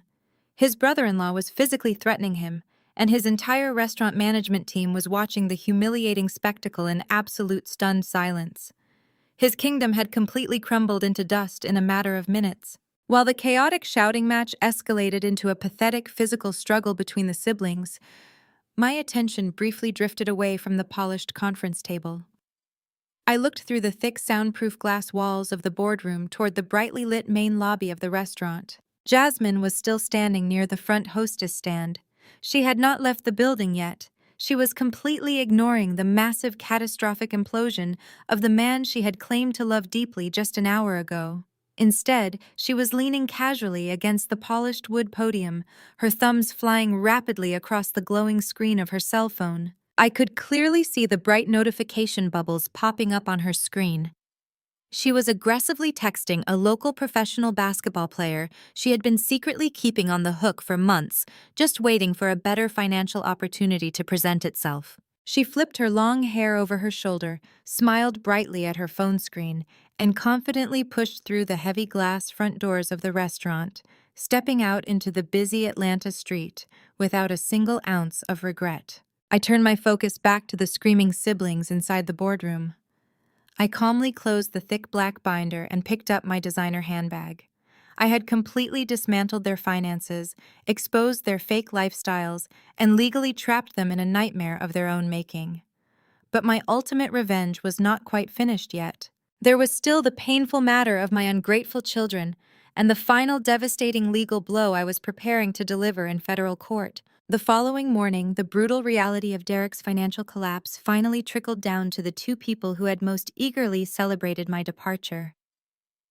My son Trey and my daughter Aaliyah were about to experience the absolute worst wake-up call of their privileged teenage lives. Up until this exact moment, they had been entirely shielded from the financial mechanics of their luxurious existence. They believed money was simply an endless resource that flowed directly from their father's magical restaurant empire. That illusion shattered violently on a Thursday afternoon. Trey was sitting on the lumpy couch of the cheap short-term rental apartment Derrick had desperately secured after being legally evicted from the Buckhead estate. Trey was staring at his glowing laptop screen, frantically clicking his mouse. His favorite rap artist had just announced a surprise concert at the State Farm Arena, and Trey was attempting to purchase 4 highly exclusive VIP backstage passes to impress his private school friends. The total came to nearly $3,000. Trey confidently pulled out the heavy platinum credit card Derrick had given him, proudly typing the numbers into the checkout page. He clicked purchase and waited for the familiar confirmation screen. Instead, a bright red error message flashed across his laptop. Transaction declined. Annoyed, Trey assumed it was a simple bank error. He typed the numbers in again and hit enter. Declined. He grabbed his cell phone and immediately called the bank's customer service line, fully prepared to yell at a representative and demand his transaction be pushed through. But the automated voice on the other end of the line delivered a cold, robotic message stating that the account had been permanently suspended due to severe insufficient funds and multiple overdraft violations. Across the small, cramped living room, Aaliyah was experiencing her own catastrophic financial crisis. She was pacing back and forth furiously, tapping her cell phone screen. She had a major private school social event that weekend, and she was trying to contact her personal celebrity stylist, a woman who normally came to our house to perfectly tailor Aaliyah's designer outfits and handle her hair and makeup. Aaliyah finally got the stylist on the phone and began barking orders, demanding the woman come over immediately with several new dress options. The stylist cut Aaliyah off mid-sentence. Her tone was completely devoid of its usual sycophantic warmth. The stylist bluntly informed my 13-year-old daughter that the monthly $10,000 retainer fee Derrick usually paid had violently bounced twice. The stylist told Aaliyah that until the outstanding balance was settled in cash, she was officially dropping her as a client, and she advised Aaliyah to start learning how to use a curling iron herself. The stylist hung up the phone, leaving Aaliyah standing in the middle of the cheap apartment, listening to the dial tone in absolute shock. The panic set in simultaneously for both of my children. They looked around the cramped, dimly lit rental apartment. The imported marble floors and crystal chandeliers of their previous life were gone, replaced by cheap stained carpet and flickering fluorescent lights. The reality hit them with the force of a freight train. Their father was entirely broke. The endless stream of luxury they had chosen over their own mother had completely dried up in a matter of days. Desperate and terrified, they did the only thing they could think of. They called a standard Uber because their private car service accounts were canceled, and they directed the driver to my midtown wealth management firm. I was sitting in my corner office reviewing a portfolio when my assistant Maya buzzed my intercom. She informed me that my children had just arrived in the lobby and were begging the security guards to let them upstairs. I told Maya to escort them up to my office. When the heavy mahogany doors swung open, I barely recognized the 2 teenagers standing in the doorway. They looked completely disheveled. Trey was wearing a wrinkled t-shirt and his expensive sneakers were scuffed. Aaliyah's hair was messy and her face was stained with fresh tears. They did not look like the arrogant, entitled children who had mocked me at the restaurant. They looked like terrified refugees fleeing a war zone they had actively helped create. They practically ran across the plush carpet, throwing themselves into the expensive leather chairs across from my desk. The floodgates completely opened. They both started crying uncontrollably, speaking over each other in a frantic, desperate rush. They complained bitterly about the horrific living conditions in Derrick's new apartment. They whined that since the professional cleaning staff was gone, Derrick was constantly screaming at them, forcing them to scrub the bathrooms, wash the dishes, and do their own laundry. They complained that Derrick was in a perpetual state of explosive rage, throwing things around the apartment and blaming everyone else for his massive business failures. They cried about how humiliating it was to have their credit cards declined and their service providers drop them. They looked at me with wide, pleading eyes, begging me to let them come live with me in my massive luxury penthouse. They promised they would be good. They promised they would listen to my rules, and they begged me to save them from the nightmare their father had created. I sat completely still behind my desk, resting my hands calmly on the smooth wood surface. I did not reach out to comfort them. I did not offer them a tissue. I did not let a single ounce of maternal guilt cloud my judgment. I looked at their tear-stained faces and felt a cold, solid resolve settle deep in my chest. I had spent 10 years trying to protect them from Derrick's toxic influence, trying to teach them the value of hard work and respect. They had consistently rejected my lessons in favor of his shallow materialism. Now it was time for them to learn the hardest lesson of all. I spoke in a voice that was perfectly calm but absolutely unyielding. I told them to stop crying. The sharp, authoritative tone of my voice instantly cut through their hysterics. They sniffled, sitting back in their chairs and looking at me with nervous anticipation. I looked directly at Trey and then at Aaliyah, making sure they felt the full weight of my words. I told them that I remembered exactly how they behaved at the restaurant. I reminded them that when their father handed me divorce papers to humiliate me, they did not stand up for me. I looked at Trey and reminded him that he pulled out his phone to record my pain for internet clout. I looked at Aaliyah and reminded her that she rolled her eyes and loudly complained about my strict rules. I leaned forward slightly, my eyes locking onto theirs. I told them they cheered when another woman took my place. I said they actively celebrated the destruction of our family because they falsely believed it would result in fewer rules and more expensive toys. I did not yell, but my words hit them harder than any physical blow ever could. I told them they chose a lifestyle over their mother. I explained that they did not love Derrick more than me. They simply loved the lack of boundaries and the endless flow of unearned cash he provided. I told them they made their choice that night at the dinner table, and now they were going to have to live with the profound consequences of their own actions. Aaliyah started sobbing again, pleading that they were just stupid kids who made a mistake. I shook my head slowly, cutting her off. I told them I was not going to rescue them from the discomfort they so eagerly signed up for. I informed them that they were not moving into my penthouse. They were not getting their black cards reinstated. They were not getting their luxury cars or their celebrity stylists back. Trey looked at me in absolute horror, asking where they were supposed to live if Derrick could not even afford groceries. I opened a file folder on my desk and slid 2 crisp pieces of paper across the table toward them. I told them I had already paid their elite private boarding school tuition in full for the entire academic year.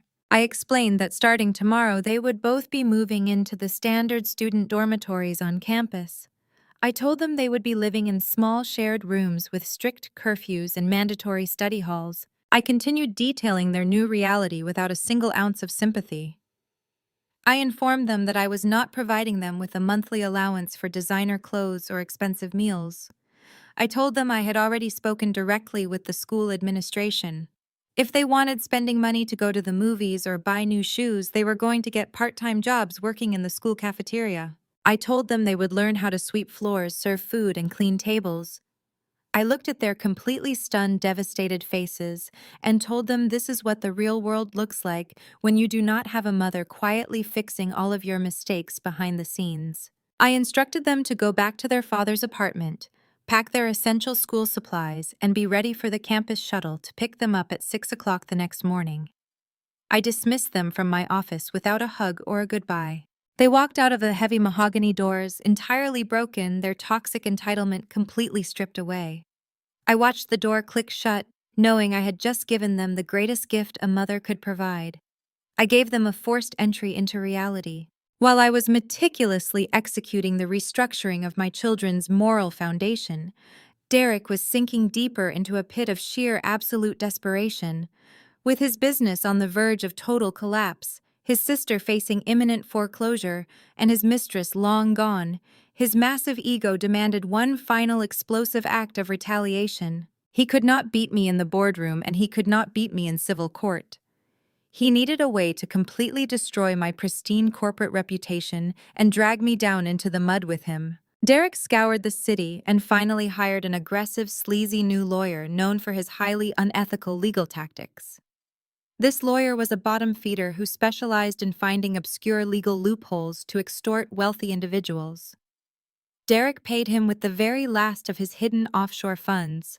The lawyer spent days aggressively tearing through the incredibly complex documents from our swift divorce and the structural filings of my wealth management firm. He was looking for any possible angle to manufacture a fraudulent claim against me. And in the dark, murky depths of federal tax law, he found a highly dangerous loophole. Derrick and his new lawyer immediately filed an emergency petition in federal court. They accused me of massive corporate fraud, hoping to drag me into a brutal federal investigation that would freeze my assets, destroy my firm, and take me down with him. The final war was about to begin. The final war began on a quiet Tuesday morning, exactly 1 week after my children moved into their cramped boarding school dormitories. I was standing in the sleek glass-enclosed reception area of my wealth management firm, greeting a highly influential new client. The elevator doors opened with a soft chime, and a man in a plain gray suit stepped out. He completely bypassed my security desk and walked directly toward me. Before my private security guards could intercept him, he reached into his jacket and pressed a thick sealed envelope directly against my chest. He clearly stated that I was officially served and immediately turned around, walking back into the open elevator. I did not panic. I calmly excused myself from my client, handing them over to my senior vice president, and walked briskly back to my corner office. I sliced the heavy envelope open with a silver letter opener. The documents inside were not standard local civil court filings. They were massive, heavily stamped federal court subpoenas. Derrick had actually managed to find a lawyer reckless and desperate enough to file a massive federal lawsuit against my corporate entities. I read through the aggressive, fabricated legal claims. Derrick was officially suing to completely void our signed divorce agreement. His sleazy new attorney was aggressively claiming that Derrick had signed the initial dissolution papers under extreme financial duress and deliberate corporate fraud. The legal filing was a masterpiece of absolute fiction. Derrick boldly claimed that I had purposefully manipulated his business ledgers, deliberately hiding the true value of the holding company to trick him into surrendering his assets.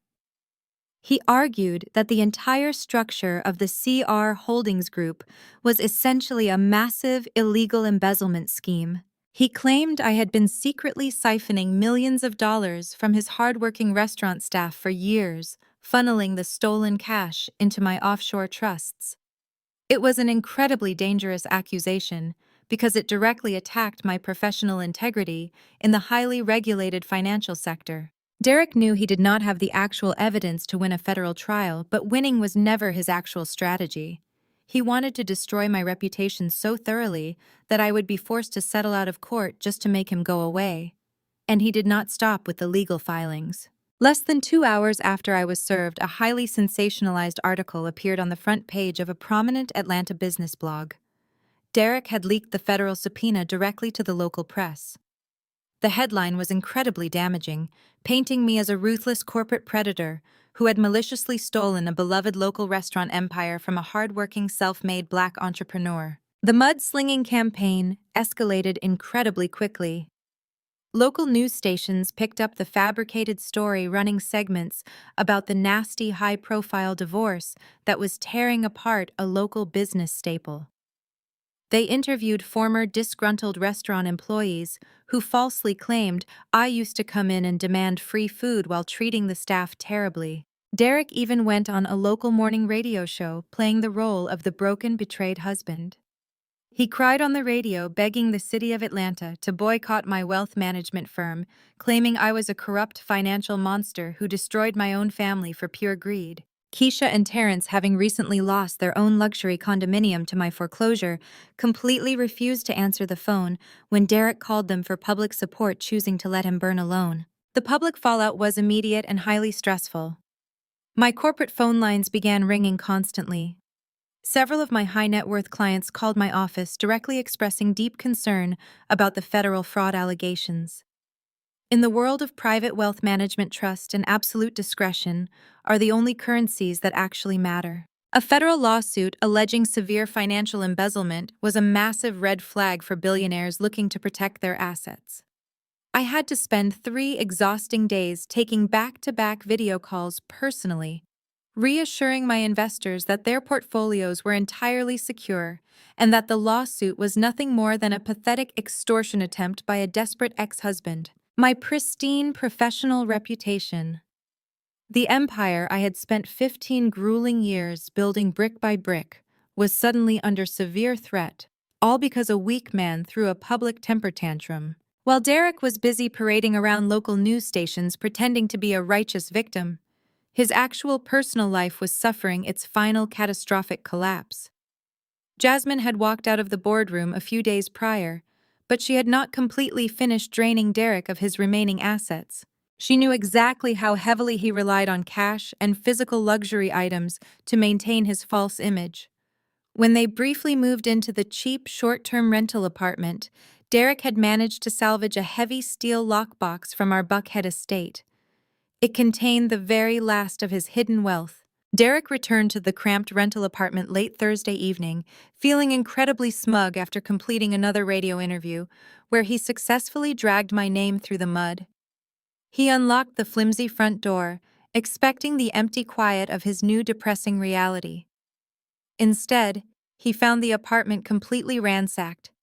Jasmine had kept a spare key. She had waited until she knew he was busy broadcasting his lies to the city, and she let herself inside. She did not take the cheap furniture or the television. She went straight for the bedroom closet, where Derrick kept his heavy steel lockbox. Jasmine had watched him punch in the 4-digit code dozens of times over the past year. She easily popped the heavy metal door open. She completely cleaned him out. She took 2 incredibly rare vintage Rolex watches he had bought on the black market to avoid my financial scrutiny. She took a thick stack of $100 bills totaling nearly $50,000 that he had been hiding from the IRS. She even took the expensive custom-tailored suits hanging in the closet, knowing she could easily resell them to luxury consignment shops for quick cash to fund her next hunting expedition for a new rich boyfriend. Derrick stood in the doorway of his bedroom staring into the completely empty steel box. The reality of his absolute isolation finally hit him. He had alienated his children. He had completely destroyed his relationship with his sister and brother-in-law. He had publicly declared war on the only woman who ever genuinely tried to protect him. And now the young mistress he had sacrificed his entire life to impress had robbed him completely blind, leaving him with absolutely nothing. Jasmine had left a single neon pink sticky note pressed firmly onto his bathroom mirror. Derrick walked over with trembling legs and read the short, vicious message. It simply said, "Real kings do not go broke," and walked away. He was now completely entirely alone, drowning in a massive ocean of debt with no one left to manipulate. The following morning, I was sitting in the heavily fortified conference room of my law firm. My lead attorney, Marcus, was pacing back and forth across the thick carpet, looking more stressed than I had ever seen him. He had spent the entire night reviewing the aggressive federal filings and monitoring the explosive media fallout.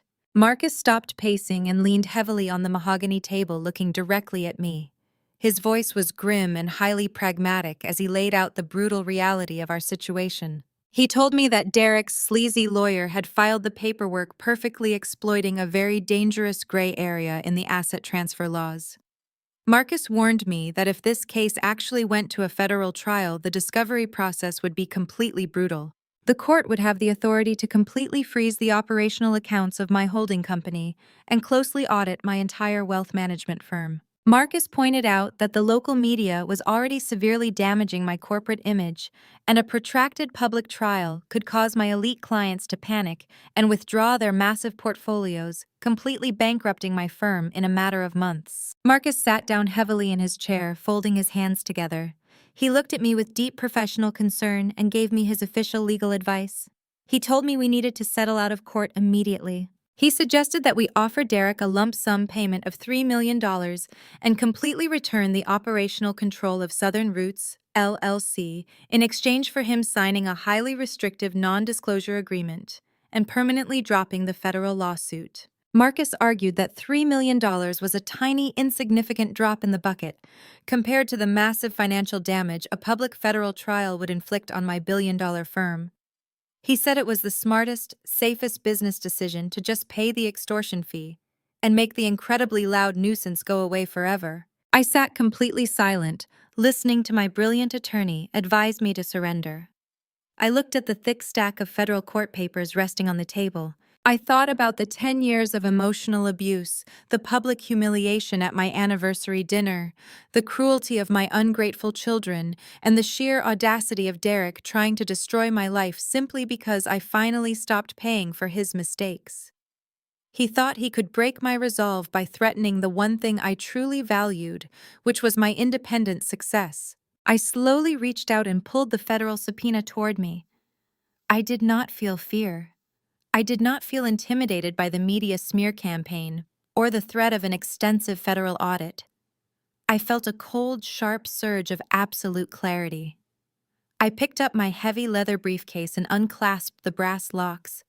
I neatly placed my notes inside and snapped it shut with a loud, decisive click. I stood up from my chair, looking down at Marcus. My voice was completely devoid of hesitation or compromise. I told him we were absolutely not settling this case. I told him I was not giving that arrogant man a single penny of the money I had tirelessly worked for. Marcus stood up quickly, protesting loudly that a federal trial was incredibly risky and could completely destroy everything I had built. I smiled a cold, terrifying smile that made Marcus instantly stop talking. I adjusted the lapels of my tailored suit. I looked my attorney dead in the eye and gave him his final marching orders. I told him to let Derrick take me to federal court.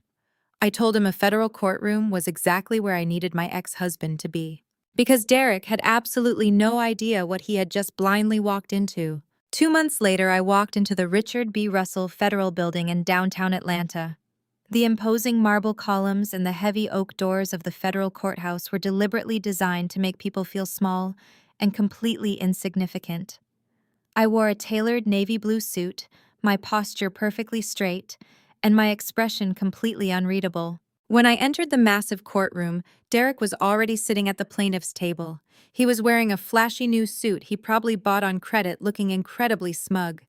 His sleazy new attorney, a short, balding man who constantly wiped sweat from his forehead, was frantically organizing a messy pile of bank statements on the table. Derrick leaned back in his heavy wooden chair, whispering something to his lawyer and letting out a low, arrogant chuckle when he saw me walk down the center aisle. He truly believed he had finally backed me into a corner I could not escape. I took my seat at the defense table next to my lead attorney, Marcus. The federal judge, a stern older man with a reputation for absolutely zero tolerance regarding corporate fraud, banged his wooden gavel and called the court to order. Derrick's lawyer immediately took the floor. He paced back and forth in front of the witness stand, aggressively waving a stack of highlighted financial documents in the air. He called me to the stand for direct cross-examination. I swore the oath and sat down, adjusting the microphone perfectly. For the next 2 hours, the sleazy lawyer put on a highly dramatic theatrical performance. He aggressively questioned me about the complex financial relationship between Southern Roots, LLC, and the CR Holdings Group. He held up poster boards showing massive wire transfers moving from the restaurant operational accounts directly into my private wealth management trust funds. He asked me repeatedly if I had authorized those transfers. I answered calmly and truthfully every single time, stating that yes, I had authorized the movement of those specific funds. Derrick's lawyer turned to the judge, throwing his hands up in the air in mock outrage. He loudly accused me of systematic corporate embezzlement. He claimed I had been secretly bleeding my husband's restaurant dry for years, deliberately hiding his hard-earned profits in my offshore accounts to prepare for this exact divorce. Derrick was practically glowing with victory at the plaintiff's table. He looked at me with a sickeningly triumphant smile, completely convinced that his lawyer had just publicly exposed me as a massive financial fraud. He thought the federal judge was going to order my assets frozen immediately and award him millions of dollars in punitive damages. The sleazy lawyer confidently stated that he had absolutely no further questions and marched back to his seat, looking incredibly proud of his fabricated narrative. The federal judge turned his stern gaze toward my defense table and asked Marcus if he would like to cross-examine the witness. Marcus stood up slowly, buttoning his suit jacket. He did not walk toward the witness stand. He did not hold up any flashy poster boards. He walked directly toward the judge's elevated bench, carrying a massive, heavily bound document that looked like a thick telephone directory. Marcus respectfully addressed the court, stating that the defense had no intention of cross-examining the witness regarding the previously mentioned wire transfers, because the defense fully admitted that those transfers occurred exactly as stated. A loud murmur rippled through the quiet courtroom. Derrick leaned forward in his chair, his triumphant smile widening into a massive grin. He actually thought we were surrendering. He thought I was publicly admitting to federal embezzlement. But Marcus was just getting started. He placed the incredibly thick document onto the judge's bench. It landed with a heavy, solid thud that echoed sharply in the silent room. Marcus announced that he was officially submitting a 300-page forensic accounting report into the federal court record. He explained that this report was compiled over the last 6 months by 3 independent elite financial auditing firms. The judge frowned slightly, pushing his reading glasses up the bridge of his nose and opening the heavy cover of the bound report. Marcus turned around and looked directly at Derrick's sleazy lawyer, his voice cutting through the tension like a razor. Marcus explained to the court that the millions of dollars transferred from the restaurant accounts into my holding company were not embezzled funds. He stated clearly that those transfers were fully documented, legally required tax reserve holdbacks, and authorized franchise royalty payments, all explicitly outlined in the vendor contracts Derrick had signed years ago. Marcus then delivered the massive, devastating pivot. He told the judge that the real issue at hand was not the money moving into my accounts. The real issue was the money that had completely disappeared from Derrick's cash registers. The confident grin on Derrick's face instantly vanished. The color began to rapidly drain from his cheeks, leaving him looking physically sick. His sleazy lawyer suddenly stopped wiping his forehead and stared wildly at Marcus, completely blindsided by this new direction. Marcus methodically broke down the contents of the 300-page forensic report. He revealed that for the past 3 years, Derrick had been systematically skimming massive amounts of unreported physical cash from all 5 of his restaurant locations. He had been intentionally keeping a secondary set of fraudulent digital bookkeeping ledgers to completely hide the daily cash revenue from his own accounting department.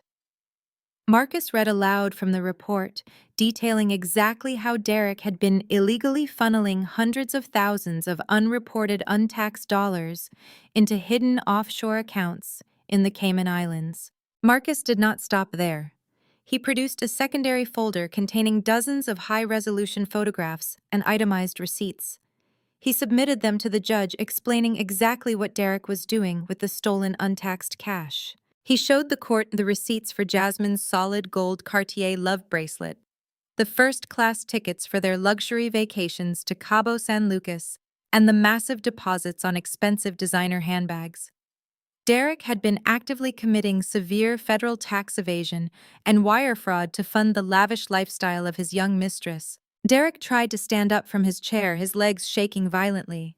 He opened his mouth to object, to scream that it was all a lie, but his sleazy attorney aggressively pulled him back down by his jacket sleeve, completely terrified of angering the federal judge. The attorney frantically whispered to Derrick, asking him if the offshore accounts were real.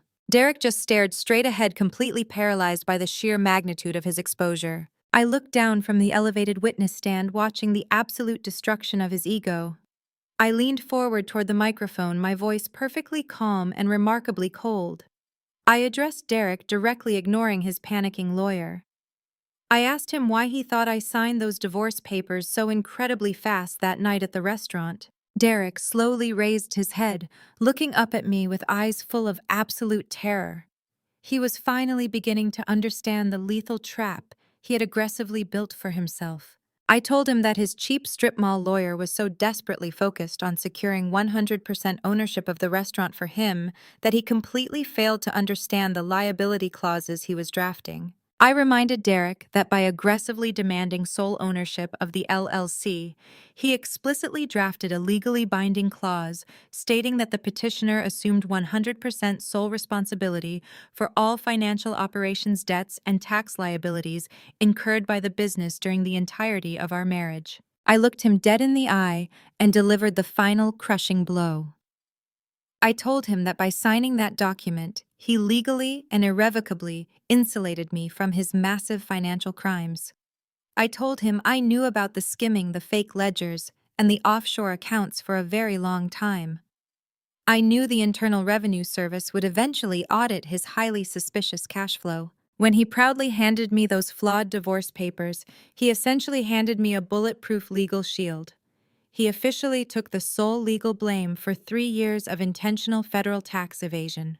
The absolute silence in the massive courtroom was suffocating.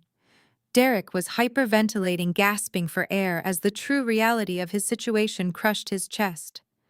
He had brought me to federal court hoping to ruin my corporate reputation. Instead, he had just forcefully handed the federal government a meticulously documented confession of his own massive felonies.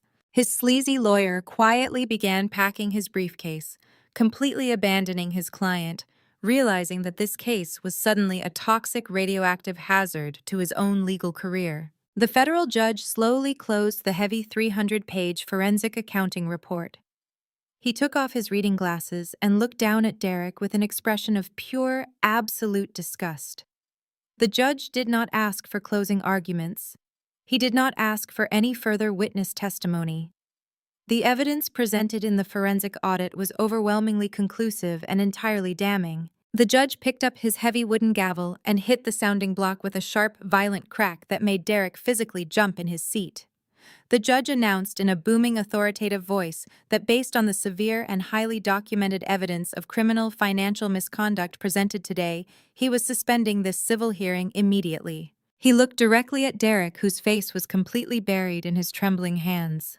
The judge stated firmly that he was sealing the financial evidence and forwarding the entire case docket directly to the Criminal Investigation Division of the Department of Justice. The heavy wooden doors of the federal courtroom swung open, and Derrick stumbled out into the wide, brightly lit marble hallway. He was pale, sweating profusely, and struggling to catch his breath as if the oxygen had been completely sucked out of the room. His sleazy attorney had already abandoned him, rushing past him without a single word and disappearing into a crowded elevator. Derrick was entirely alone, left to process the terrifying reality that his malicious plan to destroy my life had just resulted in his own absolute legal destruction. Before he could even take 5 steps toward the exit, 2 men wearing dark conservative suits and stern expressions stepped directly into his path, blocking his escape. They were not court security guards. They pulled heavy brass badges from their suit jackets, identifying themselves as special agents with the Internal Revenue Service Criminal Investigation Division. They had been quietly sitting in the back row of the courtroom, observing the entire proceeding and waiting for the judge to formally refer the incredibly damning financial evidence. One of the agents stepped forward, grabbing Derrick by the arm and forcefully turning him around. He instructed Derrick to place his hands behind his back. The sharp, metallic clicking sound of heavy steel handcuffs, locking tightly around Derrick's wrists, echoed loudly down the pristine marble corridor. Several lawyers and federal employees walking through the hallway stopped to watch the spectacle. Derrick, the man who had always been obsessed with his public image and his fake status as a wealthy king, was now being publicly paraded through a federal building like a common criminal. The agent read him his Miranda rights in a flat, robotic tone, clearly stating the charges of severe tax evasion and federal wire fraud. Derrick did not fight back. He simply lowered his head, his shoulders shaking uncontrollably as the agents escorted him toward the holding cells. His empire was officially dead, and his freedom was permanently gone. The devastating ripple effect of his massive downfall quickly swept away the rest of the parasites who had so eagerly fed on his toxic arrogance. Across the city, the false reality Keisha and Terrence had desperately clung to for years was entirely annihilated. They were no longer living in a luxury condominium or driving expensive imported vehicles. Following the swift and brutal foreclosure executed by my wealth management firm, they were forced to pack whatever cheap clothing they had left into heavy garbage bags and move into a tiny, rundown apartment complex on the gritty outskirts of Atlanta. The peeling paint on the walls of their new building and the flickering fluorescent lights in the cramped stairwell served as a constant, painful reminder of their massive public failure. Keisha struggled to carry a heavy cardboard box up 3 flights of stairs, her cheap acrylic nails chipped and broken. She was no longer wearing flashy knockoff designer brands or holding a plastic cup of liquor by a private pool. She looked exhausted, deeply bitter, and entirely broken. Terrence trudged behind her, his head hanging low, stripped of the fake confidence he used to project when he was pretending to be a successful financial consultant. They had spent their entire adult lives mocking me and trying to tear me down out of pure jealousy. Now they were completely isolated, living in absolute squalor with absolutely no one to blame but their own malicious stupidity. Jasmine, the young Instagram model who had eagerly helped destroy my marriage, found herself exactly where she started. A few days after robbing Derrick blind, she was standing on a busy downtown street corner, wearing another highly inappropriate skin-tight dress and checking her reflection in a store window. A flashy, expensive sports car pulled up to the curb, and the passenger door swung open. Jasmine forced a wide fake smile onto her glossy lips and slipped into the leather seat. The man sitting behind the steering wheel was significantly older than Derrick, completely out of shape, and looking at her with a predatory, entitled gaze. Jasmine giggled loudly, reaching over to touch his arm, playing the exact same manipulative role she had played 100 times before. She thought she was being clever, but she was actually trapped in an endless hollow cycle of selling her youth and her dignity to men who would never truly respect her. She would spend the rest of her life chasing an illusion of wealth entirely dependent on the fragile egos of insecure men, while possessing absolutely zero actual power of her own. While the adults in Derrick's life were suffering the harsh, permanent consequences of their own toxic behavior, my two teenagers were experiencing a completely different kind of reckoning. Miles away at their strict, elite boarding school, the reality of the real world was finally breaking through their heavily entitled mentalities. The massive school cafeteria was completely empty, the other wealthy students having long since returned to their comfortable dorm rooms for the evening. Trey and Aaliyah were wearing standard-issued plain gray custodial uniforms, completely stripped of the expensive designer streetwear they used to worship. Trey was pushing a heavy yellow mop bucket across the sticky linoleum floor, his arms aching from the intense physical labor. He wiped the sweat from his forehead with the back of his hand, looking down at the dirty water sloshing in the bucket. He was no longer the arrogant boy who demanded a brand new Porsche. He was learning exactly how many hours of grueling physical work it took just to earn $20. Aaliyah was wiping down the long cafeteria tables with a thick rag soaked in industrial bleach. Her hands were dry and cracked, entirely devoid of the expensive manicures her celebrity stylist used to provide. She finished scrubbing the last table and collapsed into a hard plastic chair, letting out a long, exhausted sigh. She reached into her pocket and pulled out her basic, inexpensive cell phone. She did not open a social media application to post a mocking video. She did not care about internet clout or the opinions of her superficial classmates anymore. Instead, she opened her photo gallery and clicked on a picture of me. It was an older photo taken at one of my corporate charity galas. I was wearing a sharp, tailored suit, looking confident, powerful, and entirely in control of my own destiny. Aaliyah stared at the screen for a very long time, her tired eyes tracing the lines of my face. A single quiet tear slipped down her cheek. In the silence of that empty cafeteria, exhausted and humbled, she finally understood. She finally recognized the profound difference between the loud, chaotic toxicity her father provided and the quiet, unyielding strength her mother possessed. She realized that my strict rules, my financial boundaries, and my absolute refusal to tolerate disrespect were the ultimate acts of love. She finally understood the true meaning of respect, and she knew she had a very long, difficult road ahead to earn mine back. Back at the federal courthouse, I did not stay in the marble hallway to watch the IRS agents place Derrick in handcuffs. I did not stand there and gloat over his massive destruction. I did not need to see him cry or beg for mercy to feel validated. I simply turned around and walked in the opposite direction. The sharp, rhythmic clicking of my designer heels on the highly polished marble floor echoed through the massive federal building, a steady, confident beat of absolute victory. I pushed open the heavy glass exit doors and stepped out into the bright, warm Atlanta sunlight. The city was bustling with energy, completely unaware of the massive empire that had just violently collapsed inside that courtroom. My immaculate black Bentley Mulsanne was already waiting patiently at the curb.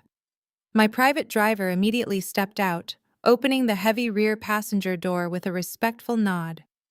I slid into the incredibly plush leather interior, the cool air conditioning instantly washing over me. The heavy door closed with a solid, reassuring thud, shutting out the noise of the busy street entirely. I reached into my designer handbag and pulled out my sleek silver laptop. I rested it on my lap and opened the screen, the bright light illuminating my calm, focused face. I did not spend a single second dwelling on the pathetic man I had just legally annihilated. I had international portfolios to review, high net worth clients to advise, and a massive billion-dollar holding company to manage. As the luxury vehicle pulled smoothly away from the courthouse, merging flawlessly into the fast-moving city traffic, I allowed myself one final, small, satisfied smile. The absolute ultimate revenge against a toxic, narcissistic family was not a loud screaming match or a dramatic public display of emotion. It was surgical. It was perfectly legal. And above all else, it was beautifully, completely silent. Thank you so much for watching this story to the very end. If you have ever had to quietly and surgically remove toxic family members from your life, let me know how you found your peace in the comments below. Please do not forget to hit the like button and subscribe to the channel for more stories about reclaiming your power and building your own empire against all odds. Remember, your worth is never determined by those who are completely incapable of recognizing it. Protect your peace, build your wealth, and always let your success make all the noise. See you in the next video.